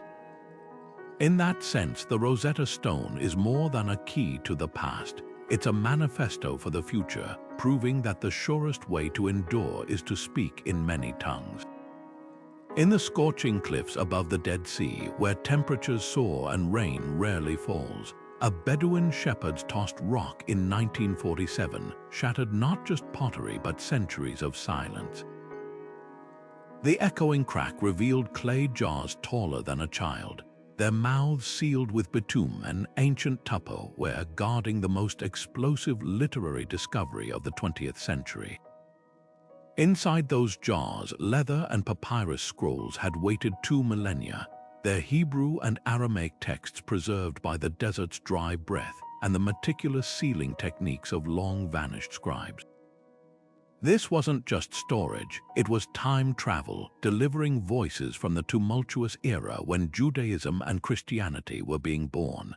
The Dead Sea Scrolls' survival is a masterclass in environmental symbiosis. The caves of Qumran maintained a near-constant humidity of 25 to 30%, low enough to prevent mold yet high enough to keep parchment supple. The jars themselves, crafted from local clay mixed with lime for strength, acted as microclimates, their thick walls buffering against temperature swings that would have accelerated decay. Bitumen seals the same tar-like substance used to waterproof Noah's Ark in local lore created anaerobic environments, starving destructive bacteria of oxygen. Even the scroll's copper components played a role. Oxidized verdigris formed a natural antibacterial patina. Modern conservation scientists call this combination the Goldilocks zone for manuscript preservation, not too wet, not too dry, but just right. What makes these texts revolutionary isn't just their age, but their radical diversity. Alongside proto-biblical books like the Great Isaiah Scroll, 1,000 years older than any previously known Hebrew Bible copy, were entirely new texts. The War Scroll outlining an apocalyptic battle, the Temple Scroll reimagining Jerusalem's sanctuary, even a bizarre copper scroll listing 64 hidden treasure locations. This cache revealed a Judaism far more varied than later rabbinic traditions suggested. with competing visions of messiahs, calendars, and end times prophecies. The scribes who copied these works weren't passive transcribers. Their marginal notes and corrections show them wrestling with meanings, sometimes even altering divine names, an ancient form of peer review frozen in time. The scroll storage methods offer unexpected lessons for our digital age. Like modern data archivists practicing geographic distribution, storing backups in Arctic vaults and abandoned mines, the Qumran community hid duplicates across 11 caves. When archaeologists opened Jar 34 in Cave 7, they found papyrus so brittle it crumbled at a touch, yet the nearby Cave 4 scrolls, stored without jars but in wooden shelves, fared far worse. This accidental experiment proved that redundancy alone isn't enough. Storage conditions dictate survival. Today's archivists apply these insights, storing film masters in salt mines and encoding digital data into synthetic DNA, echoing those ancient scribes who understood that knowledge endures only when matched to its environment. Modern imaging technologies continue to peel back layers of this archaeological onion. Multispectral scans have revealed letters invisible to the naked eye on supposedly blank fragments, while DNA analysis of parchment animal skins traces some scrolls to Nile crocodiles, proving their origins in distant Egypt. The most tantalizing discoveries come from virtual unwrapping, a CT scan technique that digitally unfurls charred scrolls too fragile to touch, like the Ein Gedi scroll that yielded a complete Leviticus text when virtually opened in 2015. These tools are resurrecting works once considered lost, just as the dry desert air once saved them from time's grasp. The scroll's legacy transcends religion or scholarship.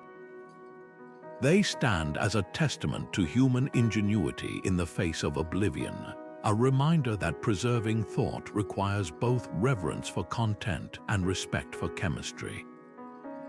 When those Essene scribes carefully rolled their treasured texts with linen spacers to prevent ink transfer, or when they chose animal skins tanned with oak galls for their antibacterial properties, they were practicing a sacred science. In an era where we entrust our memories to ethereal clouds and fragile silicon, their message is clear: survival isn't an accident, but a negotiation between words and the world that holds them. Long before barcodes and digital signatures, cultures across the globe were weaving trust into the very fibers of their agreements. In China's Song dynasty, a debt contract wasn't just written, it was knotted. Merchants would take a length of cord and tie precise sequences of knots representing sums and terms, then split the cord down the middle. Each party kept half. When repayment came, the fibers would be rejoined like a three-dimensional password, the matching knots proving authenticity. This system, called Kiji, turned simple twine into an unforgeable ledger where tampering would instantly show in mismatched frayed ends. Across the Pacific, the Haudenosaunee people of North America crafted wampum belts from purple and white shell beads, their intricate patterns encoding everything from tribal histories to diplomatic treaties. A famous example, the two-row wampum belt used two parallel purple lines against a white background to symbolize indigenous and European societies traveling side by side in mutual respect. These weren't just decorative, they functioned as constitutional documents with trained interpreters, reading the belts aloud during councils, their fingers tracing the beadwork like a librarian running along braille. The belt's physicality added weight to words. Surrendering one during negotiations was as binding as signing parchment. Africa's Bakuba people elevated knotting to high art with their ensoku cloths. Raffia fibers were knotted into geometric patterns so complex they served as clan identifiers, marriage certificates, and even court evidence. A single ensoku could recount generations of lineage through its knots placement: upper left for paternal ancestors, lower right for maternal, creating tactile family trees that could be unfolded and explained during disputes. Meanwhile, in the Marshall Islands, sailors wove stick charts from palm fibers and shells, their three-dimensional knots and curves representing ocean currents and wave patterns. These weren't maps as we know them, but hydrodynamic mnemonics meant to be felt as much as seen, training navigators' hands to recognize swell patterns through their fingertips. A common thread in these systems was their embodied intelligence. Unlike static ink on paper, knotted records engaged multiple senses: the click of beads in wampum belts, the tension in a kiji cord's knots, the raised texture of ensaku patterns. This multimodality made them resilient. Even if part of a wampum belt faded, its remaining beads and the oral tradition surrounding it could reconstruct meaning. Modern experiments show our brains recall information better when tied to physical movement, a principle these cultures mastered millennia ago. What's most striking is how these fiber-based systems balanced flexibility with permanence. A knotted contract could be adjusted by untying and retying, creating an editable document long before word processors. Yet the very act of knotting, requiring time and skill, lent gravity to agreements. Compare this to today's digital contracts signed with a click and often forgotten. There's wisdom in the deliberate pace of fingers working chords, the tangible reminder that some promises shouldn't be made lightly. As 3D printing and blockchain seek new ways to make information physical and secure, they're unknowingly chasing principles these ancient systems perfected. The Marshallese stick charts, knot-based oceanography, anticipated modern data visualization, while the kiji cord split key verification mirrors cryptographic hashing. Perhaps the greatest lesson lies in how these cultures viewed knowledge not as abstract ones and zeros, but as something to be held, worn, and passed hand to hand, connecting generations as surely as the fibers themselves. Beneath the azure waves off the coast of Antikythera, a corroded lump of bronze lay silent for 2,000 years until a storm in 1900, and one pushed divers toward a shipwreck that would rewrite history. What they pulled from the depths wasn't just another statue or amphora, but a tangled mass of gears and inscriptions that would later be recognized as humanity's first known analog computer.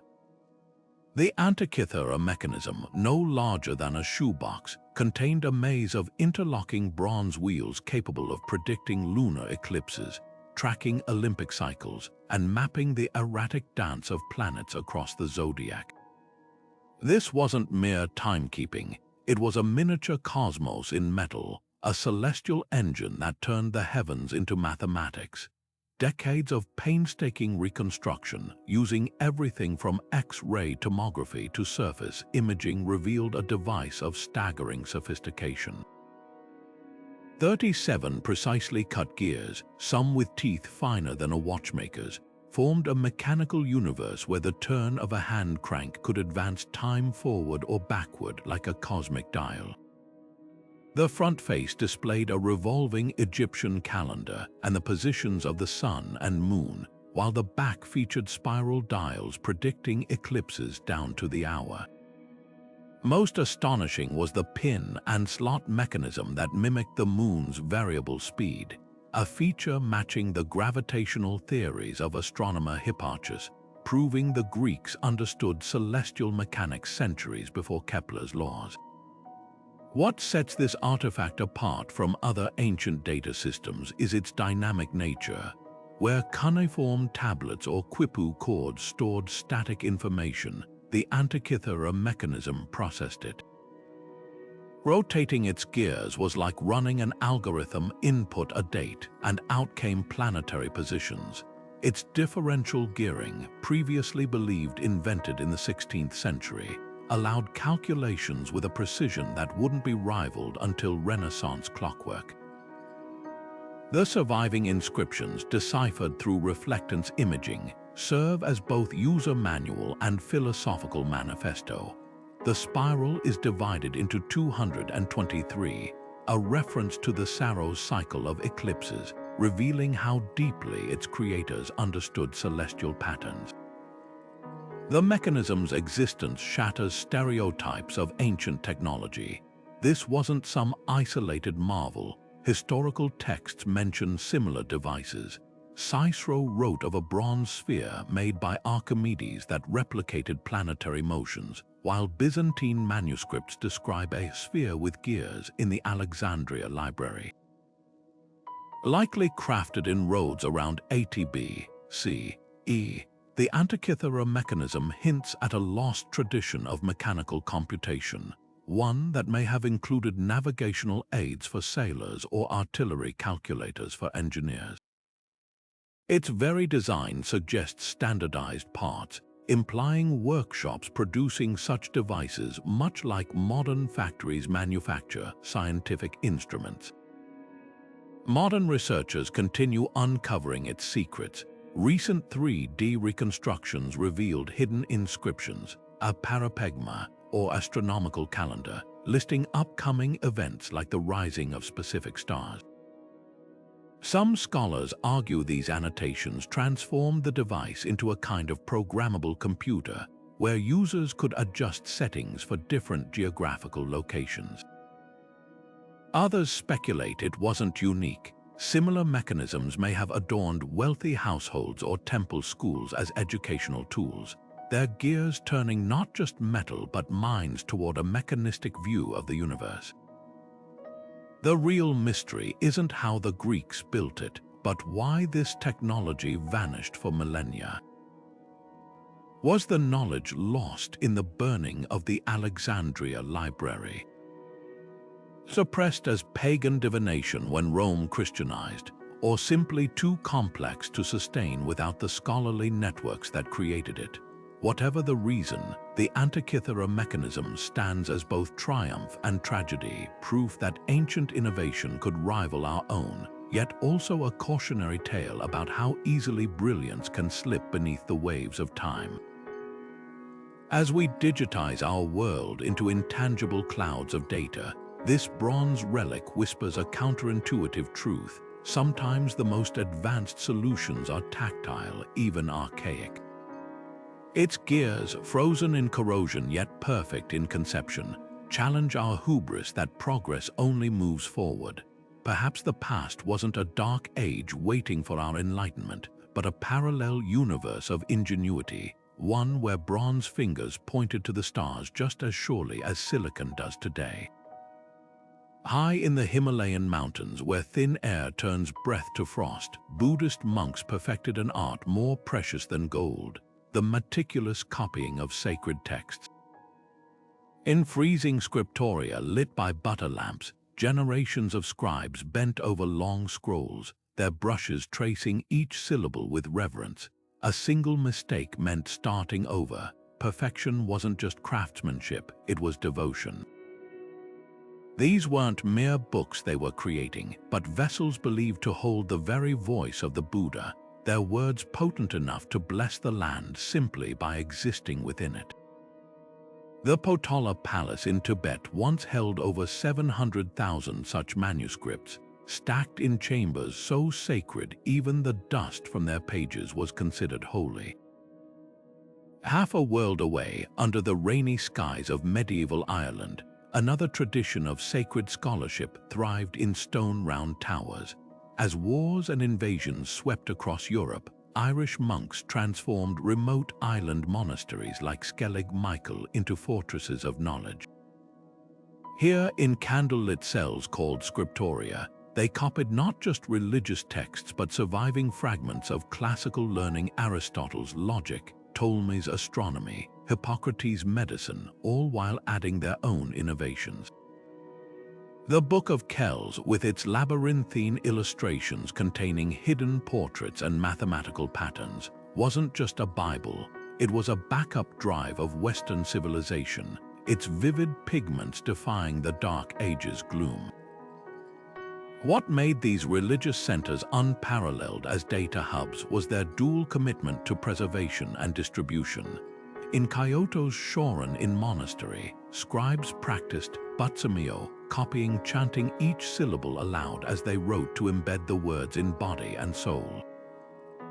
Meanwhile, the library caves of Dunhuang in China became a crossroad of faiths, where Buddhist sutras rubbed shoulders with Nestorian Christian prayers and Manichaean hymns, all sealed in a hidden chamber for 1,000 years. This interfaith archive, discovered in 1900, contained over 50,000 scrolls in 17 languages, a time capsule of the Silk Road's spiritual diversity. The scale of these operations would put modern copy shops to shame. At Mount Athos in Greece, monks still follow a 10th century workflow. One reads aloud from an aging parchment, another transcribes onto fresh vellum, while a third proofreads against the original. In Ethiopia's rock-hewn churches, scribes recycled gazelle skins into pages for illuminated gospels, scraping away old texts to make room for new, unknowingly creating palimpsests that now, under ultraviolet light, reveal lost works of Archimedes and Hyperides.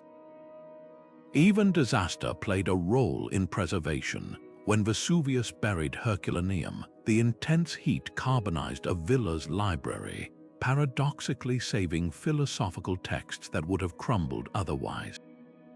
Sacred data centers operated on timescales inconceivable today. The Tripitaka Korina, over 81,000 wooden printing blocks carved in the 13th century, took 16 years to complete, each block soaked in seawater for 3 years to prevent cracking, then lacquered with insect-proof persimmon juice. The monks' patience bordered on prophetic. 7 centuries later, those same blocks still produce crisp prints, having survived Mongol invasions and the Korean War. Similarly, Nepal's Asha archives preserve palm leaf manuscripts in locked, pitch-black rooms opened only during specific astrological hours, a climate control system attuned to cosmic rhythms rather than thermostats. The legacy of these sanctuaries extends beyond religion. When Muslim caliphs established Baghdad's House of Wisdom, they modeled it after Nestorian Christian academies, creating a hub where Hindu numerals met Greek geometry under Arabic pens. Jewish scribes in Toledo's synagogues preserved Aristotle in Hebrew translations that later reached Aquinas, reshaping medieval thought. Even the Vatican's secret archives, with its 53 miles of shelving, owes its existence to Benedictine cataloging systems developed in the 6th century. These weren't just libraries, they were neural nodes in humanity's collective brain, where faith and reason forged unexpected alliances. As our digital clouds flicker with ephemeral tweets and vanishing snaps, these stone-walled scriptoria whisper a counterintuitive truth. Sometimes the surest way to future-proof knowledge is to slow down. The monks who spent lifetimes illuminating single letters understood what we often forget, that preservation isn't just about storage, but stewardship. Their inked fingerprints on vellum margins, their corrections in shaky hands as eyesight failed, remind us that every era's wisdom survives only when someone cares enough to carry it forward, one painstaking character at a time. Silk Road caravans didn't just carry spices and silk. They were the original broadband, pulsing with data encoded in human memory and material culture. Picture a Sogdian merchant in a Samarkand caravanserai, haggling over bolts of Persian brocade while absorbing the latest Byzantine engineering tricks from a traveler's sketchbook. Or a Nestorian monk tucked between bales of pepper, memorizing medical texts in Syriac to recite at the next oasis. This was information exchange at the speed of camels, where every rest stop functioned as a router distributing packets of philosophy, astronomy, and mercantile math across continents. The genius of this ancient network lay in its redundancy. Unlike centralized libraries vulnerable to destruction, knowledge on the Silk Road existed in countless copies spread across merchants' ledgers, monks' oral traditions, and artisans' muscle memory. When paper-making secrets traveled from China's Han Dynasty to Samarkand in the 8th century, they didn't move as a single fragile scroll, but as a living practice, carried by captured artisans who taught their craft to Abbasid workshops.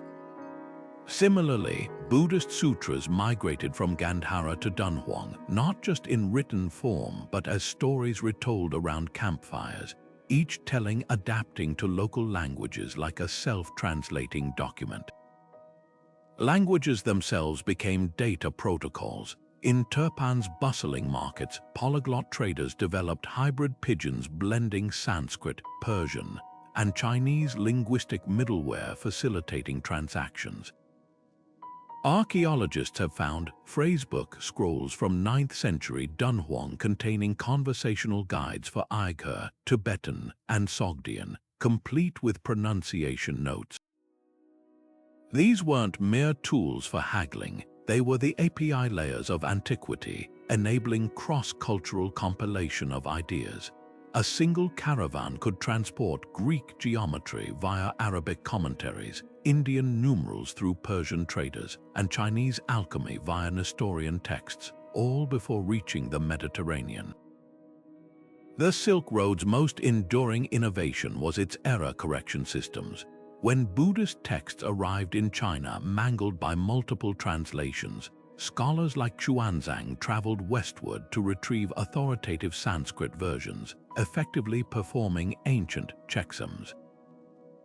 Along trade routes, multilingual stelae like the Karabalga Sun inscription, erected by the Uyghur Khaganate in 3 scripts Chinese, Sogdian, and Old Turkic, served as Rosetta Stones for verifying official decrees. Even material culture carried built-in verification. A ceramic shard bearing both Arabic potter's marks and Tang Dynasty quality seals allowed buyers to trace an object's provenance across continents. What modern tech giants call edge computing thrived in Silk Road hubs like Kashgar and Merv. These weren't passive way stations but dynamic processing centers where knowledge was tested, synthesized, and repackaged. Persian astronomers in Marrakech merged Chinese eclipse records with Ptolemaic models to create revolutionary planetary tables. Armenian mapmakers fused Arab nautical charts with Mongol itineraries to produce the first accurate depictions of the Caspian Sea. The famed House of Wisdom in Baghdad, often mischaracterized as a lone beacon, was actually a node in this sprawling network, its scholars relying on intelligence gathered by merchant informants stretching to the Malay archipelago. The legacy of this organic internet lingers in unexpected places. The earliest known chess manual, a 9th century Arabic text, describes strategies learned from Indian traders in Sind. Paper currency, invented in Tang China, spread westward through receipts used by Silk Road moneylenders. Even public health innovations like quarantine from the Venetian Quarantagiorni for isolating plague carriers built on observations shared by Mongol post riders about disease patterns in Central Asia. As fiber optic cables now trace old caravan routes under Central Asian deserts, the parallels are uncanny. Packet switching, that's the merchant splitting goods across multiple caravans to hedge against bandits. Encryption, Nestorian monks writing prayers in Syriac code to bypass Zoroastrian censors. Cloud storage, look to the Buddhist caves of Mogao, where 50,000 manuscripts were cached in a hidden library for a millennium. The Silk Road reminds us that while our technologies evolve, the human impulse to connect, share, and preserve remains timeless, whether data rides on camelback or photons. The Great Library of Alexandria wasn't the only knowledge vault to vanish in flames. Countless repositories have dissolved into smoke, dust, and silence over the centuries. The Maya codices burned by Spanish friars took with them astronomical observations refined over generations. The sack of Baghdad in 1258 drowned the House of Wisdom's books in the Tigris, their ink bleeding away like the knowledge they held. Even organic materials we consider durable, like Egyptian papyrus or Inca Quipu, succumbed to humidity, insects, and time, leaving gaping voids in humanity's collective memory. These weren't just collections that disappeared, they were entire lenses on reality, ways of understanding the world that we can never fully reconstruct. What's haunting is how accidental most of these losses were. The Alexandrian fire started as a military diversion. The Maya burnings were ideological zeal. The disintegration of palm leaf manuscripts in Indian monasteries, simply neglect as traditions shifted. No civilization sets out to erase its own legacy, yet the cumulative effect is a planetary game of Jenga, where each lost text removes another stabilizing block from our understanding of history. Take the Indus Valley civilization. We have their meticulously planned cities, their standardized weights, even their sewage systems, but without surviving written records, their voices remain mute, their stories reduced to archaeological guesswork. This fragility finds eerie parallels in our digital age. Ancient clay tablets baked in fires that were meant to destroy them, while today's hard drives crash from a power surge. Papyrus scrolls rotted in damp climates just as magnetic tapes degrade in humid archives. The Dead Sea Scrolls survived in arid caves. Will our cloud storage fare as well when server farms face rising temperatures and failing infrastructure? Modern archivists speak of the bit rot phenomenon, file formats obsolescing, storage media decaying, even digital images losing pixels over time without active maintenance. We've replaced the fragility of parchment with the volatility of electrons. Yet ancient losses also reveal unexpected resilience strategies. The survival of Greek classics owes less to Alexandria than to Byzantine monks who painstakingly copied texts onto fresh vellum as older versions crumbled. Jewish communities preserved the Talmud through dispersed study circles, ensuring no single persecution could erase it. The Chinese practice of carving Confucian classics into stone steels created backup copies across entire provinces. These cultures understood redundancy in ways our centralized digital systems often ignore. Knowledge survives when it's woven into multiple strands of a society's fabric, not concentrated in vulnerable nodes. The real lesson from antiquity isn't just about better storage tech. It's about diversifying how we transmit knowledge. Oral traditions kept indigenous Australian astronomy alive for 60,000 years despite colonial disruptions. The Viking sagas mutated in retelling but preserved core truths through generations of skalds. Even material choices carried wisdom. Tibetan monks mixed powdered gemstones into ink for sacred texts, knowing the minerals would outlast organic pigments. Today, as we face the dual threats of cyber attacks and format obsolescence, these ancient approaches suggest hybrid solutions combining blockchain verification with oral storytelling workshops, or etching crucial data into nickel plates while also training communities to memorize core principles. Perhaps the most profound insight comes from what wasn't lost. The Rosetta Stone survived by being ordinary, a bureaucratic decree duplicated in stone for public display, not locked away in some elite archive.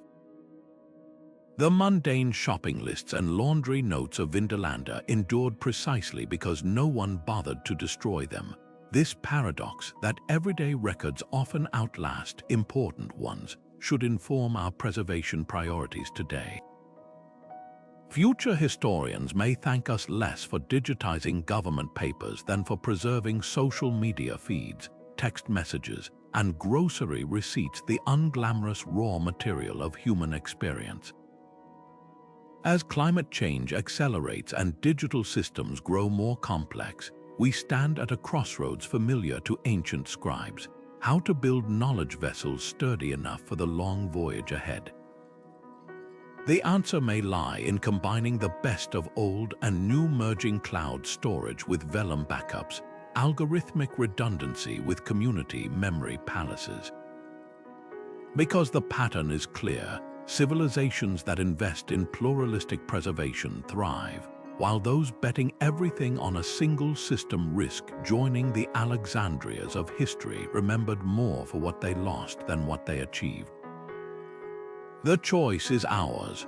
Cryptocurrency miners etching transactions into blockchain ledgers are the direct descendants of Babylonian scribes pressing cuneiform into clay, both wrestling with the same eternal problem: how to make information permanent yet verifiable. The parallels between ancient storage and modern tech aren't superficial. They reveal a recurring pattern in how humanity safeguards knowledge. Take decentralized cloud storage like IPFS or Filecoin, where data shards spread across thousands of nodes. It's the digital reincarnation of the Inca Quipu system, where knotted cords distributed vital records across mountain villages. Both systems understood a fundamental truth: scattering fragments makes knowledge harder to destroy. Blockchain's most touted feature, immutability, mirrors the obsession of Egyptian stonecutters who carved hieroglyphs deep into granite.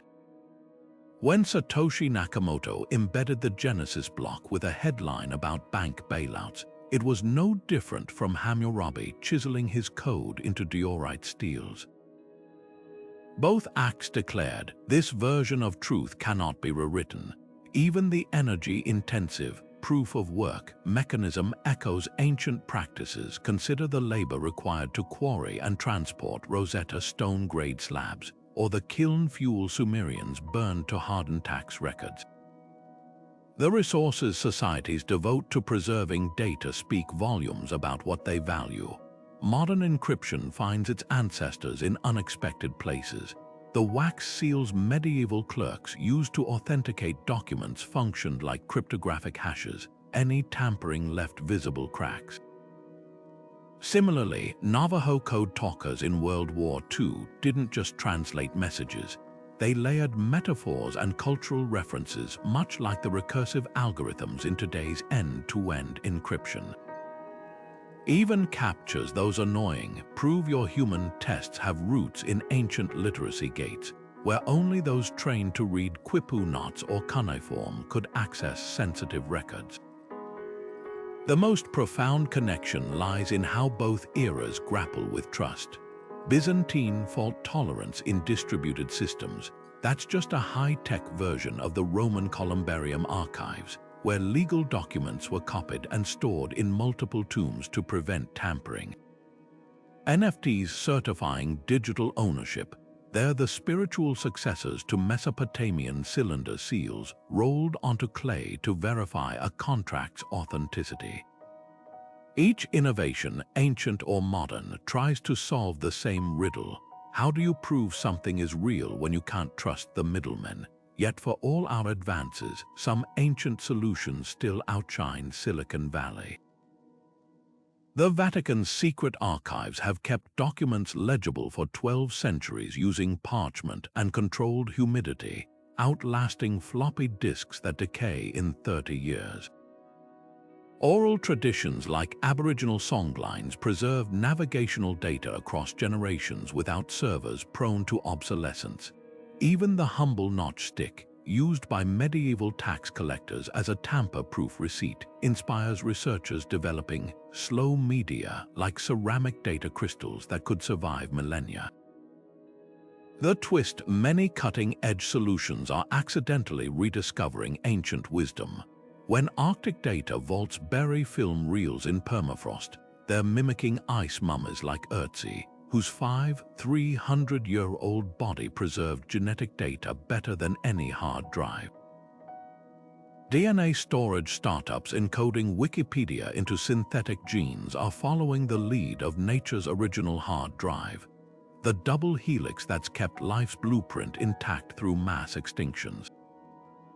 Perhaps the ultimate lesson is this: the best way to future-proof knowledge isn't to reinvent storage, but to understand why some methods outlast civilizations. As quantum computing threatens to crack modern encryption, we might find answers in unexpected places like the unbreakable Warlpiri message sticks of Australia, which combined physical tokens with oral keys known only to initiates.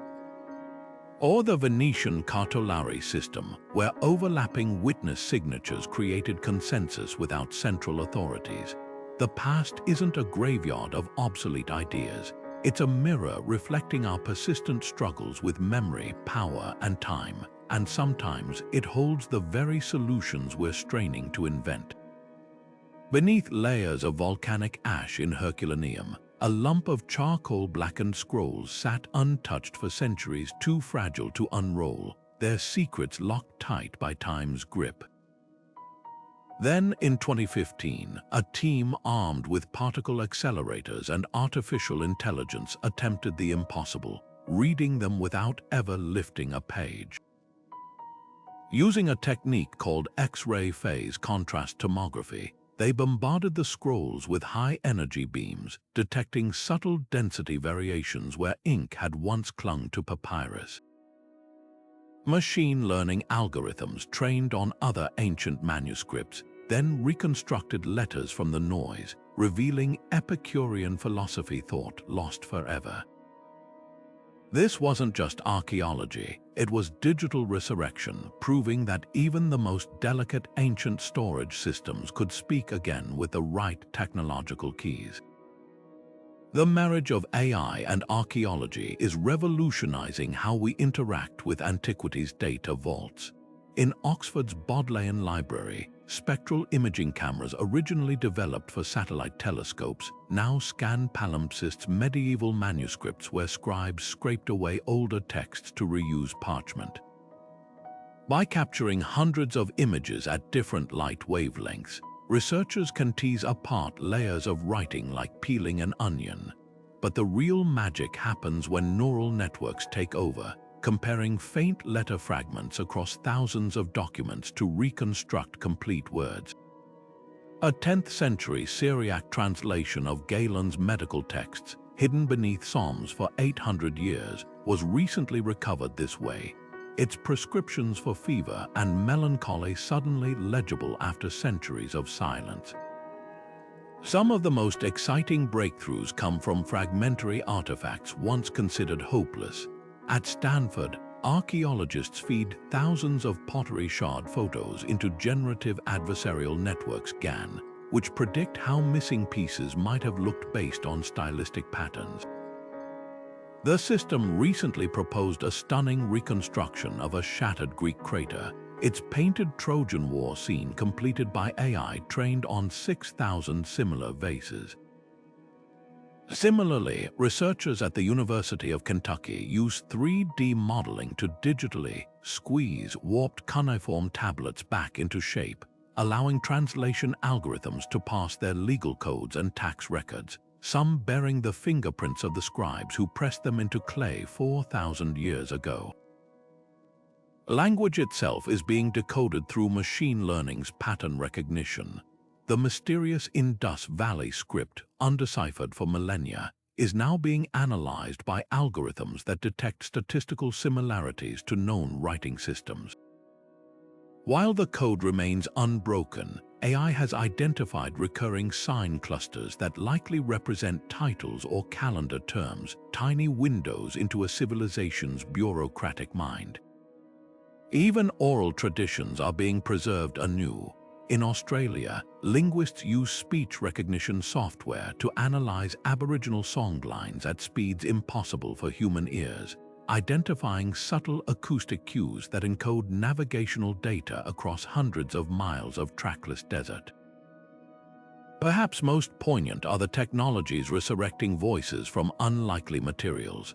A collaboration between Google's DeepMind and Egyptologists recently trained an AI on temple inscriptions and papyrus handwriting samples, enabling it to predict missing hieroglyphs with 94% accuracy, effectively giving Ramses' Roman II scribes digital assistants 30 centuries after their deaths.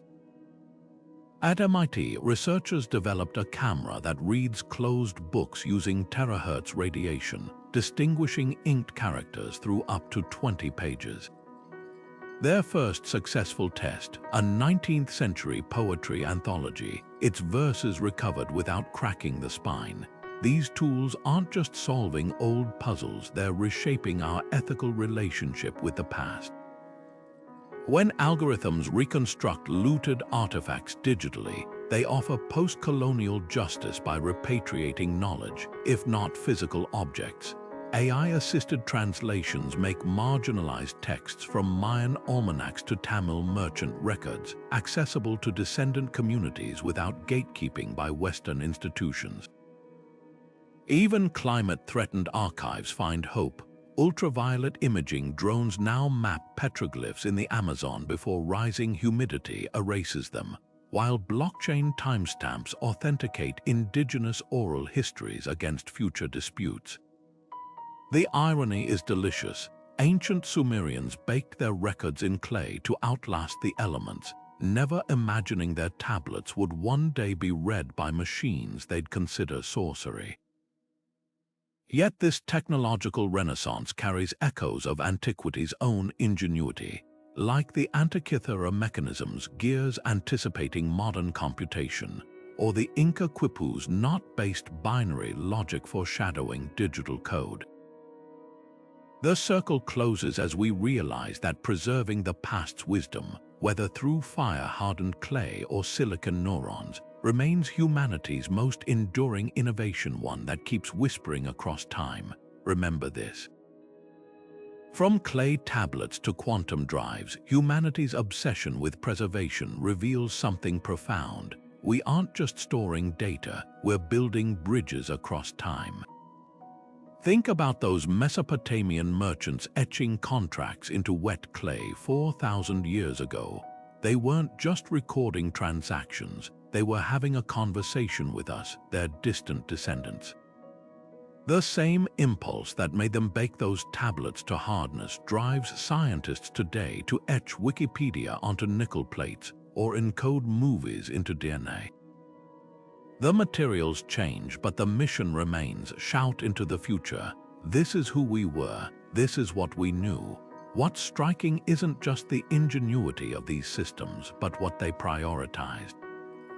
The Inca's Quipu knots recorded census data and grain stores, but also the myths that gave those numbers meaning. Egyptian tomb inscriptions mixed grocery lists with prayers for the afterlife. Compare that to our modern servers, overflowing with cat videos and deleted tweets. Will future historians sift through our digital middens and find anything as deliberate as a cuneiform receipt for 30 measures of barley? The past whispers a challenge. Storage is easy, but curation is an art. Yet ancient methods also expose our vulnerabilities. The Library of Alexandria's scrolls burned because knowledge was concentrated in one place. Today, we face the opposite problem. Our data is everywhere and nowhere, scattered across cloud servers and dying hard drives. The Sumerians had a solution we've forgotten: redundancy. They baked duplicates of important tablets and stored them in separate cities. Meanwhile, we've entrusted family photos to platforms that could vanish tomorrow. There's wisdom in those Babylonian clay envelopes. Sometimes low-tech backups outlast flashy innovations. The most poignant lesson lies in how these cultures blended the practical and the sacred. Tibetan monks still grind gemstones into ink, believing sacred texts deserve materials that outlive empires. The Walpiri songlines turn navigation into something holy, where knowing the land means singing its stories. Even the humble wax tablet had its ritual. Cicero, smoothing his stylus across fresh wax before drafting speeches, was as much meditation as preparation. Our cloud storage lacks this reverence.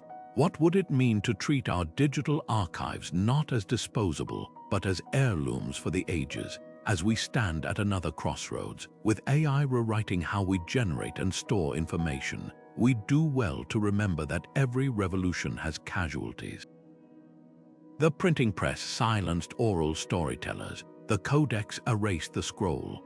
What traditions might we lose as neural networks learn to compose symphonies and legal briefs?